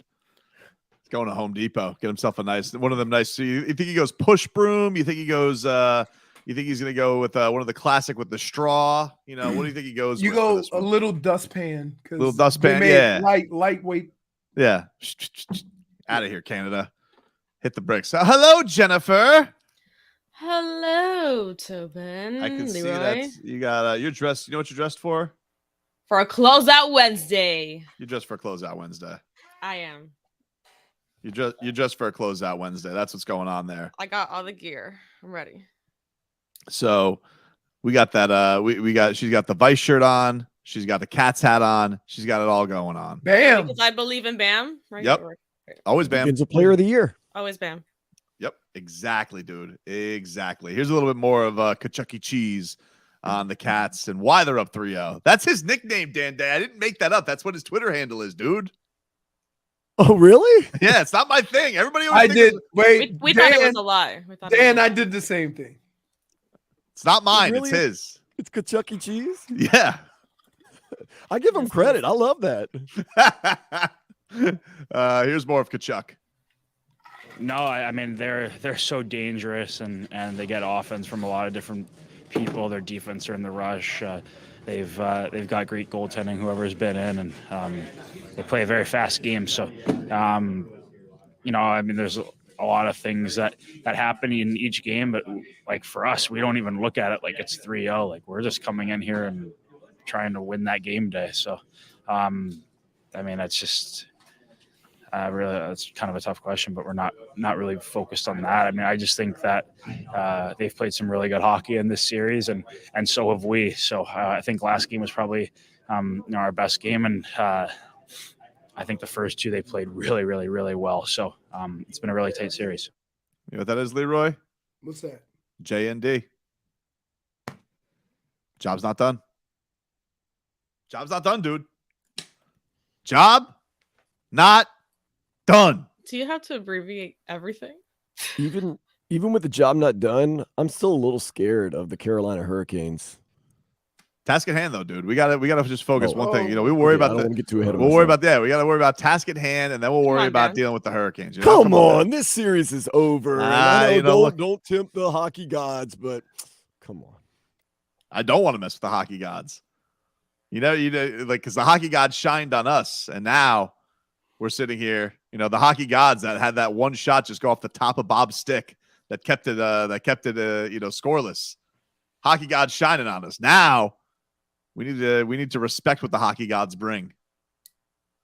Although I would think that the Toronto Maple Leafs have been trying to respect the hockey gods, and for whatever reason, the gods hate them. Miami is Eastern Conference Finals city. It's amazing. It's a closeout Wednesday. Basketball, hockey, maybe Major League Baseball. I don't know. There's at 3:40 first pitch today. If anybody wants to see the Marlins could close out their series, it's a closeout Wednesday. They could close out their series with the series win over the Diamondbacks. Wait, how did they do in the first two? They split. They won last night. So this is actually the Soler hit a couple tater tots, but he hit one that was like a whoo. He hit one that was nearly 500 yesterday. Dude, when they figure out like baseball's the only sport that has a playoff. Like if you have a tie record, right? They do a 1-game playoff. Yeah, there's 1-game wild cards. Yep. But no. But I'm saying if two records Oh, are yeah. tied, right. Why don't they do series wins? I don't know. It's a fair question. I don't know. Like it would determine who's the better team, right? It would, I would think. Right. And you don't have to have that 1-game playoff. Well, that's our Cat Talk, ladies and gentlemen. 7:00 puck drop tonight. And our Cat Talk, of course, brought to us by our friends over at Celsius. Before we hit the break, the SoFlo Boat Show coming to the Miami Marine Stadium, May 19th through the 21st. You got a chance to win a 4-pack right now. Caller 3 to 305-567-0560. Caller 3 to 305-567-0560 gets a 4-pack of tickets to the SoFlo Boat Show coming to Miami Marine Stadium, May 19th. You ever wonder how the hell they get all 21st. those boats out of there and in there? It's Nope. like you could walk, you could literally walk from boat to boat. I've never thought about that. Really? Nah. I've just always gone there and enjoyed the I boats. always do. I'm like, look at all these boats. It's not man. that hard to imagine. It's just a little harder when you put everything into play, like the Right. waves and everything. That Waves. yeah, There's like no waves where the boats are. okay, but like when the boats start coming in, it makes some currents that move the boats around. We call that in the boat game the wake. Whatever, Leroy. I was just trying to help you there, but forget it. Rats off a ship is next.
Going up. All right, welcome back, ladies and gentlemen. It's Tobin and Leroy here with you on 560 WQAM. You can tell Dan Day is playing is on the ones and twos, no bass. No bass. No This bass. This is some hockey music right here.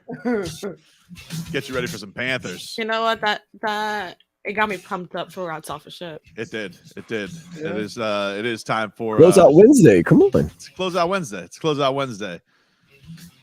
Let's get on to it. Dan, you got that? Can you find us our open for Rats Off a Ship, and we can get to it and get J-Fig will get us our topics. We'll go down the list. Do you have the topics, J-Fig? Have you sorted them all out? Do you know what were Rats Off a Shipping today? Yes, I do. For all types of things. You know, look, I know there's going to be a lot of rats on the ice. They're going to be jumping off the ship and onto the ice tonight. Game 4. They are. For a little Panthers and Leafs game 4. So let's get to it, man. Rats Off a Ship here on the show. Ready? Yeah. Rats off a ship. All right. What do we got, J-Fig? Thought the bed was playing, but okay. Tom Legler is hating ass. He says Miami has had an easy path, and he's not sure how good they are. Yeah, I saw these quotes from Tim Legler, who, not surprisingly, works for ESPN. And, you know, I was disappointed in Legs, to be honest with you, for saying this. Because, first of all, pumpkin face. He completely discredits Miami beating Giannis, a 1 seed, because he's like, oh, they only had 2.5 games of Giannis. It's like, well, one of them, Giannis, was a triple-double, and one of them, he was pretty awesome. He just happened to, he melted down. And Jimmy Butler's been the best player on the planet. So I'm Rats Off a Ship on Tim Legler's hating ass. And then his other point, Tom? You did say Tom. Oh, my bad. I'm sorry. But Tim Legler, one of the other things that I'm annoyed by, he made this point where he's like, well, New York doesn't really have a star. And I think the thing that's really interesting is, wow, this series went from everybody saying it was an even series and that, it's going to go 7. Yeah, it's interesting now. All of a sudden, people are like, oh, but the Knicks suck. And it's like, well, you guys weren't saying that going into this. You thought that they were going to have the keys to adjust Jimmy Butler. You thought that, that there was the Bucks who couldn't adjust to Jimmy Butler. So now it's not that big an accomplishment. Tobin, that's why you order the tomahawk when you win a bet from a New Yorker. So I'm Rats Off a Ship on Tim Legler. Rats Off a Ship. Leroy? I'm Rats Off a Ship for this reason. Even if you don't think a team is good, you have to give them their flowers for their accomplishments. Regardless of what you think of them. Okay? They took down the number 1 seed. Now they're playing a 5 seed. Yep. Who everybody seemed to love during the course of the year. Right. Right? So even if you don't like the Heat, what they have done is undeniable. And that's, guess what? You play games and you play series, unlike other sports, to determine who is the best team over a period of games. I'm just trying to figure out, it's not a one and done. It's not the NCAA tournament. You are playing a race to 4, and they have looked, and so far in this playoffs, they have lost 2 games. Yep. And so, regardless of what you think of the Miami Heat, those facts are undeniable. And I also think the thing that's interesting for Tim Legler is like, okay, well then who's had the impressive path? Because who is it? Philly for beating the Nets, the Nuggets, Boston. What about wait, look, everybody been giving flowers to Boston. Look at them. Beat the Hawks. So like what? So where's the proof? In 7 games, I might add. So who can prove it to Tim Legler? Is my point. Who can prove it? Anyway, what about you, J-Fig and Tim Legler? Tim or Tom, I'm off the ship. Yeah, screw Tim Legler. I'm very upset with him. He could join him and his boy Greeny and Stephen A. I give you this complaint, right? I'll give you this complaint. When you talk about if you were to use this to say, why don't they give Miami credit? Because You know, you can talk about or you can discredit a team going into a series, right? You can say, I don't think they have this, or this. But when they beat a number 1 seed 4-1 and have a 3-1 up lead on the next series, at some point, you got to just acknowledge that these guys are playing really well and they're good because the games speak for themselves. Dan Day, what about you on Tim Legler? Where are your rats? Yeah, 100% rats off a ship. It's a tired sports take. And if you look at the series, outside of the very beginning of game 1 and the very end of game 2, the Heat have just been the better team. They have outplayed the hell out of the Knicks. And the Knicks, they're done. J-Fig, what's number 2 in rats off a ship? The Dolphins versus the Chiefs being sent to Germany. Couldn't be more rats off a ship. Terrible choice. Whole thing we were excited for was Tyreek Hill proclaiming he wanted to taunt Chiefs fans. They ruined it. Go to hell, NFL. Leroy? I'm not rats off a ship. Why? Why are you okay with this? It's not that I'm okay with it. But I think this is just another opportunity for the Miami Dolphins to be on that stage. And granted, it's not 8:00 at night. It's not, the primetime game at 4, or it's not Monday night. But there's only a handful of opportunities during the season where you're the only show. Okay? They play Kansas City and Germany. They are going to be the only thing on TV.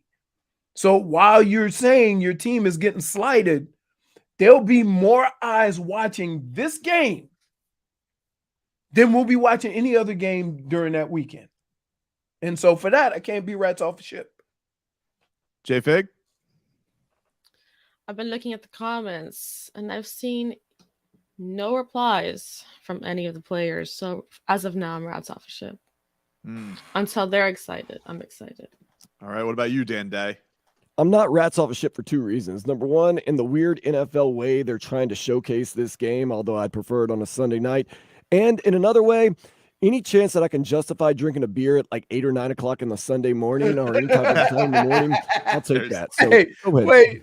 Hey, we forgot to include Dan Day Logic. Of course. Right? Dan, it's a swerve on all of us.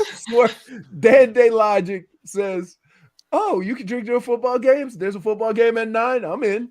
I mean, not that I wasn't going to be drinking already. Fig, I got our stouts ready for us, but it makes it more logical and makes me look less of a bum. What's number 3, J-Fig? The Celtics coming back to beat the Sixers in the series. Wow. Your rats are off a ship, Leroy? There ain't no way in hell. Wow. No shot. No chance. That's awesome. Rats off a ship. Listen, I love the way for the whole season they've been talking about how deep they are. And they got Mike White and they got Brogdon and they got all these other guys. And then last night, this is what I heard. The only 2 people doing anything is Jaylen Brown and Jason Tatum. And Jason Tatum always gets off to a slow start. I will say, if they go through this entire run with those 2 and they break up this offseason, God, that's going to be great because everybody was swearing they were going to win like 9 titles. Those Question. 2. If I gave you a choice, who do you think's more dependable, Jaylen Brown or Jason Tatum? I'm taking Jaylen Brown. I like Jaylen Brown. I get it. I get what they see in Tatum, but guess what? Their most dependable player is Jaylen Brown. Well, once Jimmy Butler his career comes to an end in like 5 years, and I think Jaylen Brown or Jason Tatum will be like 24 at that point because he's always 19. He's been 19 for 8 years, right? And he can come to the Heat with his boy Bam. You know who else we're going to say that about? Who? Jovic. Oh my God, Jovic is. Still I can't wait till graduate from high school. I can't wait till Jovic comes back next offseason like 7'3". You know, he's gonna have one of those Like growth one of those spurts. spurts. Yeah, one of those spurts. I don't want him dude. too tall though, because the last too tall guy, Stephen A. had to come on vacation for Porzingis. J-Fig, where are your rats? My rats. I'm not gonna say they're off a ship because I still think Boston could do it, but I don't know if they will. I don't know how my faith is waning. You've been playing the sound on your little phone. Oh, Do they think they can come back? No. Right. No. J-Fig, what about you? My rats are next to Leroy's. With a little snorkel mask? With a little snorkel. And what about you, Dan Day? Not rats off a ship. I still think the Celtics can come back and will come back in this series. All right. Dan is holding, he believes in Jason Tatum. Give us one more, J-Fig, before we get out of here. So this one doesn't make any sense to me. Yep. But 79-year-old Robert De Niro. Yep. Had a new baby. Yep. Recently. Yep. What? Wait, how old's this old lady though? I don't know. Samesies. Probably not 79. 79. I'm hoping to still be shooting bullets. 7th child for Robert De Niro. 7th. Oh, I think I've seen his wife before. Robert De Niro is 79 years old. His oldest is 51 years old. His youngest is now a day old. His oldest kid is 51 years old, and now his youngest So is now he's gonna go to. Let me hold my brother. Wait, the 51-year-old's got. He might be a grandfather. Apparently, he was doing an interview for some movie called About My Father, and she said, "Oh, you have 6 children." And he said, 7, actually. I just had a baby. That's crazy. And De Niro says, we don't know who the mom is. We have no idea. So I don't know. De Niro's just out here. He's still knocking people up. Then he follows up with, "I don't think I'm a cool dad." Well, a cool dad. I mean, no, you're 80, dude. Of course. like you don't. At 80, nobody calls you dad anymore. It's Pawpaw. Because you got all them little kids running around from your kids, and what? I got to be honest with you. I'm rats off a ship on, having kids at 79 years old. I think your cutoff has to be 59, 69. I'm struggling something like now. that. These damn kids require attention. 79 seems to be pushing it for a new baby.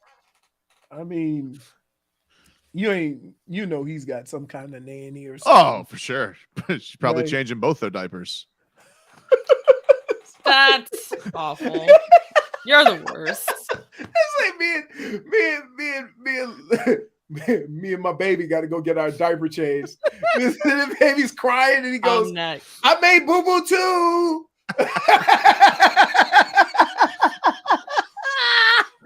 That is rats off a ship. Who made a boo boo? It was Dad this time. Ooh, somebody's stinky. And the baby looks look over at him like, it was Daddy. Back after this.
All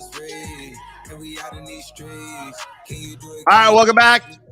Tobin and Leroy here with you on 560. Take you up till 2. It's a closeout Wednesday. Heat and Panthers. Chance to end their series tonight. Let's get to our headlines brought to you by the new Palmetto Ford Truck Super Center. Why buy your truck at a car store? Palmetto Ford. We know trucks. All right. The Miami Heat, they get going tonight, 7:30 from Madison Square Garden. Game 5. A couple of quotes coming out from Shoot Around today, Leroy. Max Strus, according to Will Manso's Twitter. Max Strus says it was Kyle Lowry who immediately had a message for the Heat after Game 4. His message? Don't lose. No, that wasn't the message. I mean, maybe it was, but he said, quote, apparently Kyle Lowry told the team, the job's not done. Job's not done. That was his. Somebody That was always. It just happened. that's his message. Somebody was always That was his message. J&D. I mean, what was his message going to be? Like, oh, we got this, man. Don't worry about it. I don't Take know. it easy. I don't know. Like, I don't know. But job's hey, not done. Can you not just get what? all excited about comments that Low dog. somebody was gonna make anyway? Like, oh, you're up 3-1 and it takes 4 to win. Somebody in that locker room was gonna say the job isn't done yet. What Kyle Lowry is. Why are you getting all excited Lowry's about? Kyle Lowry's the leader. You know, he's the vet leader. Him and Some Kevin. people want it! Oh, that's not true, dude. I've always wanted Kyle Lowry. Love him. Love him. That's my guy. Low I gotta dog. tell you, you are something. What do you mean? You never said you didn't want Kyle Lowry. I don't recall that, dude. I mean, you keep saying stuff like this, but I don't remember having any of those takes before. You know, that's my guy, Kyle Lowry. Mm-hmm. Mm-hmm. All right, I got you. Yeah. I mean, you know, No, I don't. the final piece. Everybody always know that about Kyle Lowry. Everybody did. Yeah. I had $1 for every time you called him a bum. I'd be rich. And he always says it in the same tone. What do you mean? My guy. But that is my guy. I mean, like, you know, I don't understand why you guys are sitting here acting like that hasn't been my It's guy. like you smirk through your words. Yep. No, that's not true. I don't smirk through my Hey, words. if it wasn't, I would have exposed you if you didn't have some ulterior plan to get us not to talk about it. I don't know what you're talking about. You're talking about You 2 in the years future? ago? Yeah. That's 2 years ago. Like it's amazing how you could fall in love with a guy's game, isn't it? Give it a little bit of time. You don't really know the nuance of his game until you watch a guy day in and day out. Didn't have appreciation for it when he was in Toronto. I admit that, but I definitely have a great appreciation for what he brings to the table now. Ow. Yeah, now. You are something else. I'm not. Like you never had that. Like, man, I didn't realize how this guy was this good until this. Yep, there you go. Tobin literally did not want Kyle or Jimmy and traded Tyler and Bam. That's not true. None of those things are true. Kyle went from a 10-piece to being the final piece. It's well done, Ethan. But job's not done, according to Kyle Lowry. Also, Max Strus said, quote, from Anthony Chang's Twitter, whatever punches they're going to throw, we've got to be able to take them and throw our own. Deep.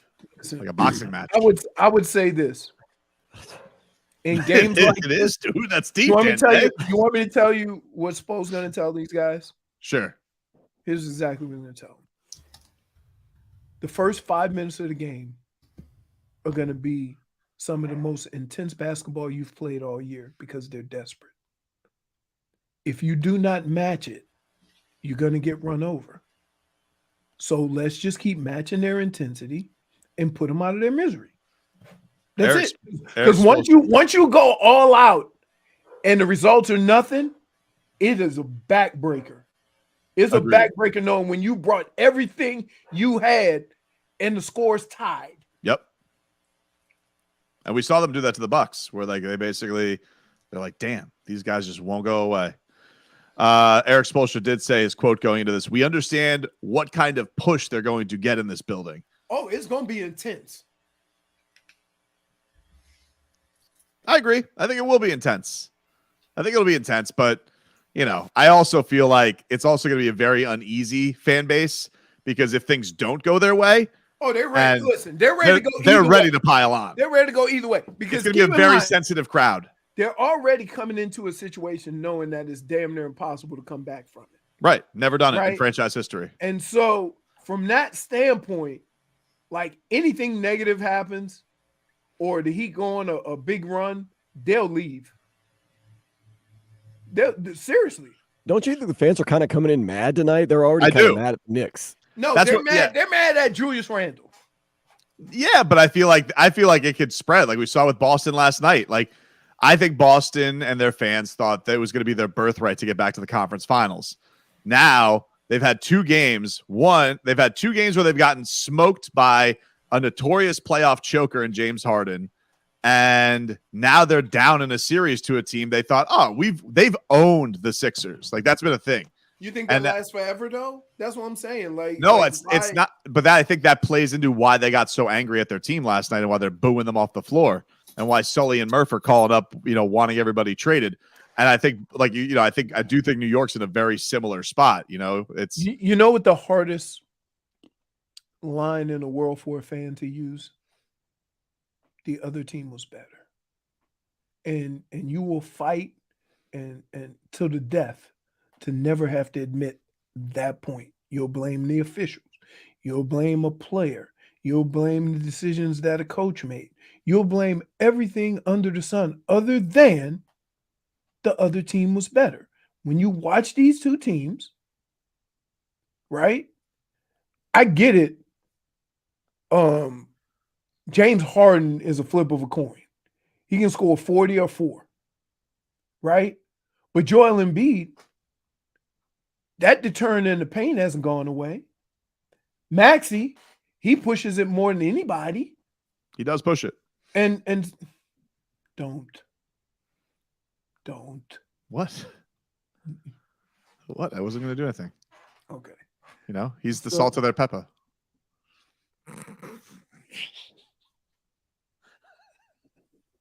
I'm out. Right, like that. Dan didn't even hit me with the -1. He just I'm out. I got to get out. Because I'm out.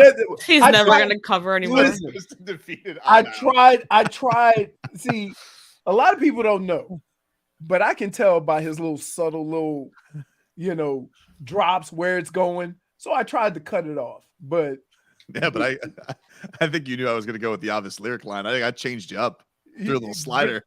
Yeah. So like it's hard to say that the 76ers have played better basketball than Boston. It's hard for them to admit that. Mm-hmm. But they have. Yeah. They have. And you have a whole bunch of guys. And they won a game in this series without Embiid. I mean, they won right out of the gate. And the other thing is that you have a bunch of guys that you dependent on that you probably shouldn't. Right? They have a whole lot of guys coming off the bench. They have a whole lot of guys, coming in the game when Jason Tatum and Jaylen Brown are on or off the court. Mm-hmm. And those guys aren't doing anything. So I don't know what their plan is. I've already determined that this series is over. You did say that. It's over. Like, tell you what, though, I wouldn't mind it going 7 while the Heat get to kick back after tonight. Task at hand, bro. Task at hand. Fair point. You're not doing task at hand. You're already projecting, predicting, whatever. All I said was it would be nice. Now here we go. Don't call me Semantic Samurai when you're the one with the black belt, dude. What are you talking about? You know what I'm talking about. All right. Well, you all right. You know what I'm talking about. are the ninjas of all semantic samurais. We'll take a quick break. 15 minutes of Heat. Back after this.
Nope.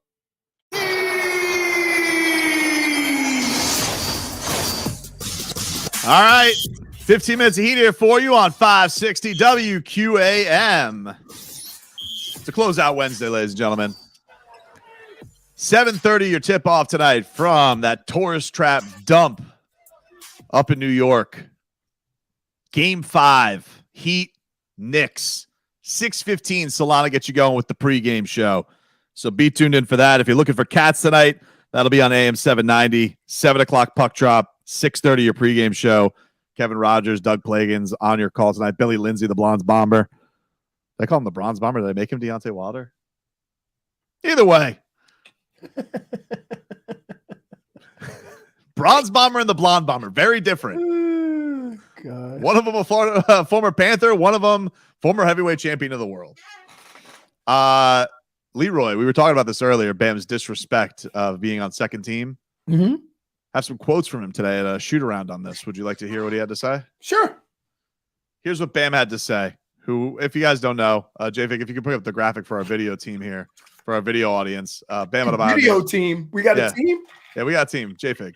Yeah, the entire team. Scooby, wake up. Get the graphic up there, Scooby. And Bam Adebayo, he was named NBA All-Defense second team for the 4th straight season. That is something that only he and LeBron James have done in franchise history. But Bam, this is from Anthony Chang, not satisfied because he still wants to make it all-defensive first team and win Defensive Player of the Year. He said, quote, still work to be done. I want to be the DPOY and first team. And he was asked about, does he feel like his ability to defend is underappreciated? And he said, quote, I feel like it doesn't really get noticed until the playoffs. That's when people really start to see who I am and how special I can be. Yeah, well. You got to take that Jimmy Butler approach. Just not care. Win the championship. That is a pretty, listen, I know that he is genuinely bothered by this stuff, but I do feel like that's a pretty subdued response because he's been much more vocal about being snubbed before. Here's the problem, and I'll say this because it's coming from an honest place and not from fan with good access. That's not fair. During the course of the year, the Heat never really got any love. Not like the Cavs or the Knicks or, the Sacramento. All these teams, every time you turn on the TV, they're talking about their players. They're talking about the defensive prowess of, Jaren Jack. Right? What's his name? Jack? That's it. Jaren. Just call him Triple J. Triple J. He's got a funky looking shot, but apparently he plays defense. So go right. Ahead. And then when we get to the playoffs and the Heat have success, by then it's too late to go back and say, wow, Bam can guard 1 through 5. Well, look, right? I understand. And this happens year after year because, think about it. But that goes into my point of yesterday where it's like, wow, they're doing it again. And it's like, the thing that I find most interesting about it is they've been in all different scenarios. Like last year, they were the 1 seed, and usually that comes with all the accolades, and then get it. Like that's what's strange about it. Mm-hmm. And so now it's this year again. It's like I kind of get it more because yes, the regular season was very frustrating. It was ho hum, but it's just funny. Like whatever the situations are, look at the people you guys all seem to think are the best defenders. This guy always is still standing as a key to a team that does real winning. Like that's the thing that just seems to keep getting missed there. So when Bam says again, I understand what you're saying, but you almost want to give this award based on because he's been there. Right? Who doesn't? That happens before though. Like guys get reputation awards, and because like I know, but your argument can't be what happened last year. No, my argument is I think my argument goes towards the other guys being overrated because people are looking at them and saying, because you turn on the TV. When you turn on TV, right? Let me ask you a question. Are you going to be more shocked that Cleveland is the 3rd seed? Or are you going to be more shocked that Miami's in the play-in? You're going to be more shocked that Cleveland is just based on the way people have talked all year, right? Are you more shocked that, the Heat were in the play-in or that Sacramento was the 2 seed, right? These are the conversations that occurred during the course of a season. And I think the thing because the Heat have had so much success with so many different styles and so many different players, they overlook the Heat without fully understanding who the players are that are doing this. No, but I think the thing that's going to be interesting is if Philly does advance, he's going to again get an opportunity to do what he does against Joel Embiid and show how damn good he is. And you look at what's going on with Boston, and like they have no answer for him. And like, what kind of a menace can deal with him, and then can also go and be on the best guards in the league? Who can do that? I what you're saying is accurate. I'm not Bam. There's not a bunch of Bams in this league. There's just not. And I think the thing that I'm bothered by is feels like they did it with Evan Mobley like that. Like just Evan Mobley gave him his flowers. Like they said, hey, you want 1-800-Flowers, Evan Mobley? We like you. You're just on the scene. It's like, dude, what? Again, he gets to be first team like that? Because when you're looking at the Cavs, you're seeing things you didn't expect.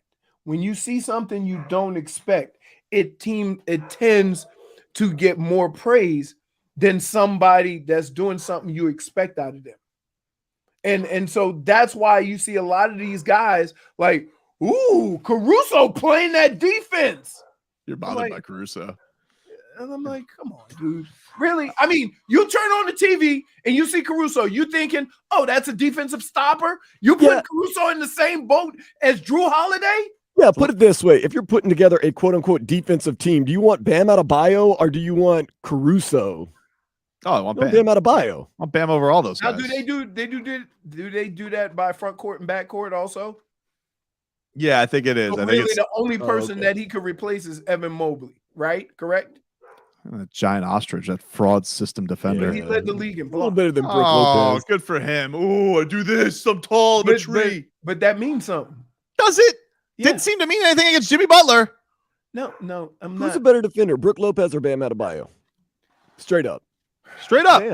Bam is a different defender. No, who's better, Leroy? If you had to anchor guard more players, I would say Bam. But like, I'm not gonna discredit what Brook Lopez has done. I'm not trying to discredit either. Just they're different defenders. That's what also makes it really difficult. Second team. Right? They are different defenders. Like, yeah, one is Brook Lopez is only a rim protector. That's it.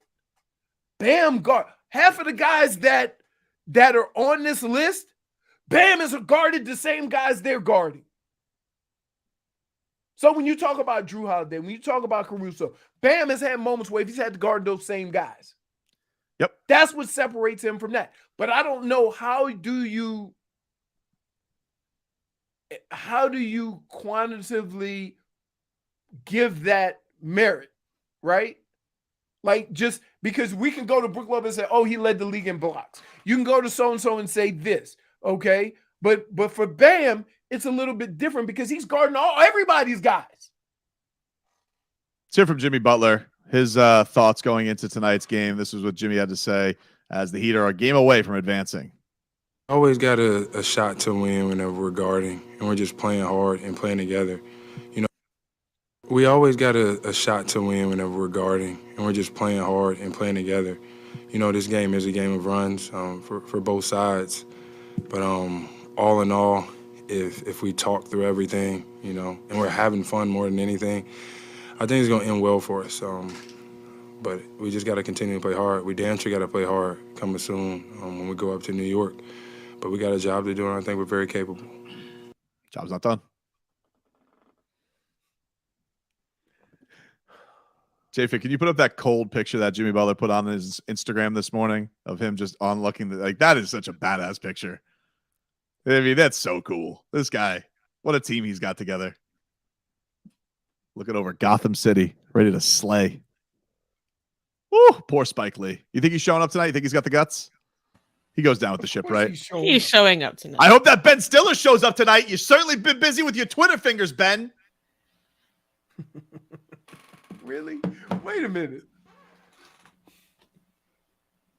Do we have a problem when we're actually giving a rat's ass what Ben Stiller thinks? I didn't know he was this kind of a fan. Right. He's so What about enraged. Aaron Rodgers? All of a sudden, the biggest Knicks fan of all time. I know, big No, fraud. you know what he is? Hey, listen, I've done this. He's a big event guy. Right? He's just trying to show face right now. Right. Look, if the Jets start off 0-3, his ass would disappear. Oh yeah, you won't see him at anything. Yep. Because guess what? That crap don't fly. Relax with New York. No. I really like. I think we're gonna see some. We're gonna see some special kind of meltdowns tonight. It's gonna be great. I really do. Like once the Heat, like if this starts off, I feel like this could get really ugly. Really ugly. I can't wait. Oh, love a closeout Wednesday. Hey, we haven't had one in a while. When have we ever had this? There can't be a time where the Panthers and Heat have had a chance to close out a series in the same day. To go to the conference finals, certainly not. I would say that it's never happened because they've only the Panthers have only been in one conference final. Yeah. God, I love a closeout Wednesday. Gonna be drinking whiskey tonight. Question: who is more likely to win? Like, if you had to go in one, who do you have more confidence in? I think I have more confidence in the Heat winning. I do too. You want to know why? Because hockey. No. Right. And every game has been close, so it's not like I feel like the Knicks left that building on a couple days ago. I think they were looking at Cancun. Really? You think Toronto, so? Man. You think Toronto's packed it up? They beat Tampa and they were done. Really? That was just the check. They checked it off the list. And they got some guys banged up. Isn't their goalie still hurt? So they got to start a rookie. Scared to death, scared to look. They're shook. Wow. So Dan, you go with the Maple Leafs.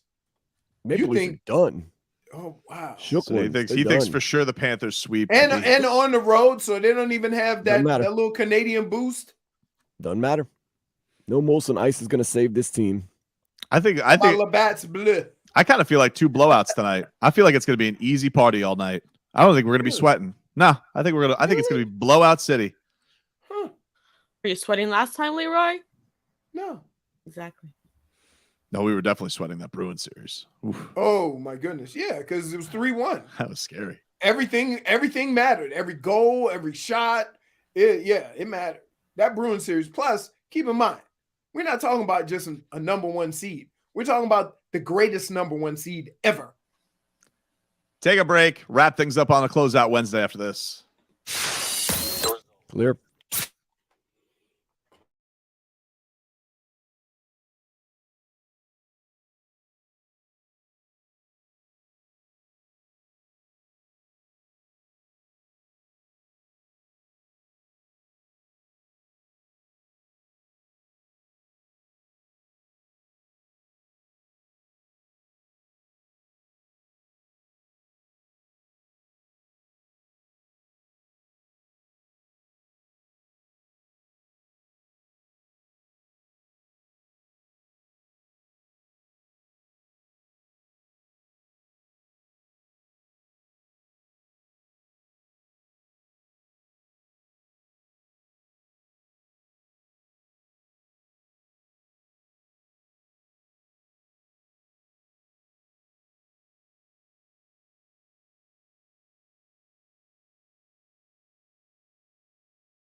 Welcome back, everybody. It's Tobin and Leroy here with you on a Closeout Wednesday. It's a closeout segment on a Closeout Wednesday.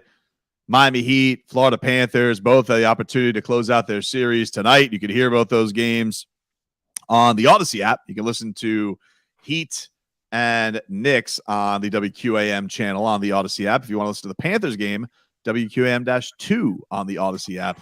By the way, speaking of the Odyssey app, you want to stay connected with our show every day. Give us a follow on the Odyssey app for easy access to clips, show reminders, and more. Check out the rewind feature, and you can listen to us on demand. Download the Odyssey app and give Tobin and Leroy a follow so you can listen to us anytime, anywhere. And, of course, you also can go back and watch our shows on the YouTube channel, Miami 560 WQAM, and on Twitch. Same channel name. You guys can watch Sports Day every single weekend. What are you on this weekend, Dan Day? What are you got your time slots for this weekend? Yeah, man, we just got a lot of celebrating of the Heat and the Panthers going on towards the Eastern Conference Finals because Miami is Eastern Conference Finals city. Might get some Inter Miami in there too. Not really sure yet. It's still Wednesday. Trying to get over the hump. I understand. You gotta get recovered from last week and set forth this week. It might be a weekend where we're just relaxing. It could just be a weekend where we're all getting ready for just conference finals galore next week, which would be very, very exciting. I also am sneakily big rooting tonight because if the Heat do win tonight, means I don't have to cover a game on Friday, which means I can go to my daughter's play on Friday. So rooting for that. What's the play about? Break it down. Shrek Jr. Oh, definitely go to her play. Hey, are you playing Shrek? You're a bastard. Wasn't she Shrek Jr.? No, she's Big Bad Wolf, and she's something else too. I think a mouse or something like that. I don't know. Does your old lady ever give you the business and say you're working too much, Tobin? No, because I feel like I have a good balance. I go to things. I went to court like on Sunday. All I did was I did basketball for my son. I did his game, and then I went to a chorus showing. So I'm boots on the ground at the kids stuff too. Like she knows this is the time. Like it's Heat season. It's boots on the ground season. And so if there is a game 6, which I don't think there will be, but if there is, I gotta be at the game. Them's the breaks. Oh, hopefully no game 6. Oh. And next week there's like another chorus thing, so I'll make good on it. And you don't think this will be held over your head for life? It won't. Okay. It won't. Okay. Tobin's always there. It won't. I'm Leroy. Come on. I'm there. Boots on the ground. Like tonight, I'm at boots on the ground on jiu-jitsu. Way better than chorus though. See chokeholds instead of some kid solo I don't care about. I don't want to see my daughter. That's it. Your other kid watching them sing, a little pitchy. Wow, coming from you. They haven't even gotten their big boy voice yet. What are you doing? That's so messed up. I didn't say who. They know who they are, though. What is wrong with you? So do you say you go like when Fonz was younger and he was on the basketball team, he had a guy that thought he was given 3 goggles or whatever. And so I had to like let him know his stats. So I was yelling during the game, "You're 1 for 8. No need in 3 goggling. You only did it once." He likes to just throw them up. Right. And then I said, "Hey, baby Jordan, this is the rec league. If you're any good, you'd be on the travel squad. Share the ball. Pass it up. You're not that good. You're not that guy." You're a very supportive father right there. Who, me? Yeah. Putting on the 3 goggles. I don't want to these kids. You're yelling out stats. Thinking that he's gonna be baby Jordan. Schmeethan Schmolnik says, "Play Schmay. Grow up, Sophia." I'll let her know, Schmeethan. Like, you got this guy Schmeethan Schmolnik, Sophia. He tells you to grow up if I can't make the play. Hey, it's not the worst thing. Here's the worst part of that. Tommy would understand. Sophie, not as much. Like my daughter, she told me I have to go somewhere. She already picked out a suit and a tie for me, hanging up in the closet. So that's nice, Leroy. What? Take advantage of it. No, I'm not. I'm just saying, like, you have an easier time telling Tommy no than you will Sophie. Take it from somebody that, like, yeah. I can't say no to Rebecca. Come on. Silly sauce knows no play, task at hand. Fair point. Can't look forward. He could help me out tonight by winning and ending this series, so I don't have to work Friday. I'm with you, man. I got plans. We deserve a week, because when would game one be? Would game one be Monday? If there was, I think that's what it would be. Oh, well, it depends on. I guess it depends. Yeah, it depends on how their plays out. Right. So go ahead. Let's so if you win and they'll win, the first game will probably be on Sunday. Yeah, probably. But in Philly. No. I got plans. You got plans for Sunday? I got plans for Friday, Saturday, Sunday. A whole weekend And set it aside. always has plans. I got plans. They don't understand about sports and games and series and everything like that. Here's from Barry Jackson. It says, for those asking who missed my tweet, Eastern Conference Finals games 1 and 2 would be Monday and Wednesday in Boston or Philly if Heat and Celtics ends in 6 games or fewer. 1 and 2 would be Wednesday, Friday if it goes 7. Yes. So no Sunday, Dan. You should be free Sunday. Well, I mean, no, because game, if there was a game 7, a catastrophe happened, I believe it's Monday. Yes, it is. I know.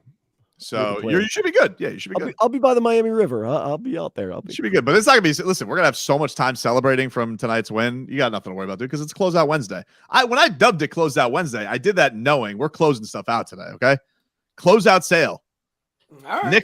Knicks, Leafs on clearance, dude. I got you. As Leroy said. I believe that we will win. I believe that we will win. Everything must go. We got this. Got it? It's going to be a party tonight. All right. And then tomorrow. Whew, I know why Leroy's not coming in tomorrow, because he couldn't take the silly sauce overload. What are you talking about? What a day to miss. Wait, what are you talking about? What? I get hit from every angle. Oh, dude, I would turn off your phone tonight. I'm gonna be leaning. This is definitely a jacuzzi night. You're going to get hit with so many Leroy. Your phone, your notifications are going to melt. I know. Just so you know. I'm ready. Hey, that's a good thing. If I'm getting hit with that, I mean the Heat win. I can handle that. Yep.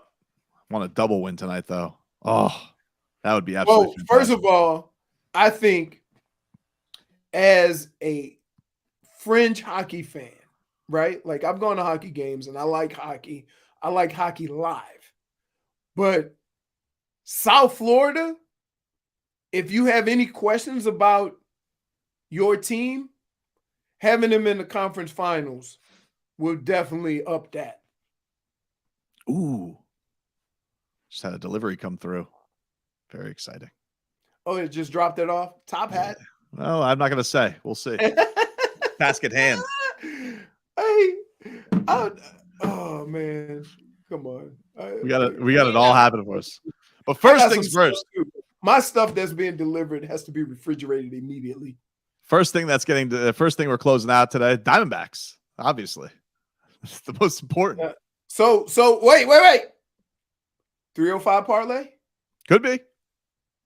305 parlay got on the table. Nice. Baseball, basketball, hockey.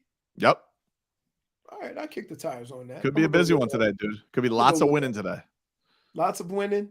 Yep. Man. Vanessa says, why? Listen, we're celebrating this much winning, and there's not even the Dolphins involved. Vanessa's shaming me because she's saying, go to the play. Wives never forget. I told you that. I tried to tell you that. You said, listen. You know what I never forget? Like, sure, do what you got to do. She's going to have so many. She's going to have so many plays. So many plays. There's only one game. That's look, not. I'm not. Look, I don't even have to worry about it because it's not going to happen. Okay, because the game ends ending. I told you this is going to be Heat in 5. I'm telling you right now. Okay. Mm-hmm. Don't do it. Oh, it's over your head for life. It's fine. Hold it over my head. Really? Yeah, I'll be fine. Oh, okay. Listen. All men go into this situation like Billy Badass. I'm just telling you. It's already discussed. It's done. It doesn't have to. Listen. Have I been saying all week? For me. Look. It's discussed. look, they can in discuss hopes it. that you'll do the right thing. Well, I don't have to worry about doing the right thing because the right thing is the Heat are going to win tonight, and that's not an issue. Okay. It's not going to be an agree. issue. I'm not going to worry about it. I hope for your sake. Should it be? I hope for your sake you don't have to go down this road. Look, I'm going to go. I don't like the road. I'm telling you now, you think you would be the first man in the history of manhood that thinks their girl ain't going to hold that over them. I'll be okay. Okay. It's Closeout Wednesday. We close out the show. Okay. Right, J Fig? Give us one on the way out. J Fig, have you ever forgotten? Have you ever just let it go? You never just let it go. You hold it for future reference. I'm telling you. Task at hand. I can't even talk about plays right now. You're still young. See, I'm old, right? I'm like, you can remember as long as you want. But I don't really hold things against my parents. It's other people I hold things against. Wow. Yeah, but that's what I'm saying. Like, I don't hold stuff against my parents either. And I know what happens if they like that. But I tell you what, I know my wife, and I know which situations I play with and which situations I don't. Well, we can't play with anything else because the show's over, everybody. We'll talk to you guys tomorrow. Clear. Drew Bogish with a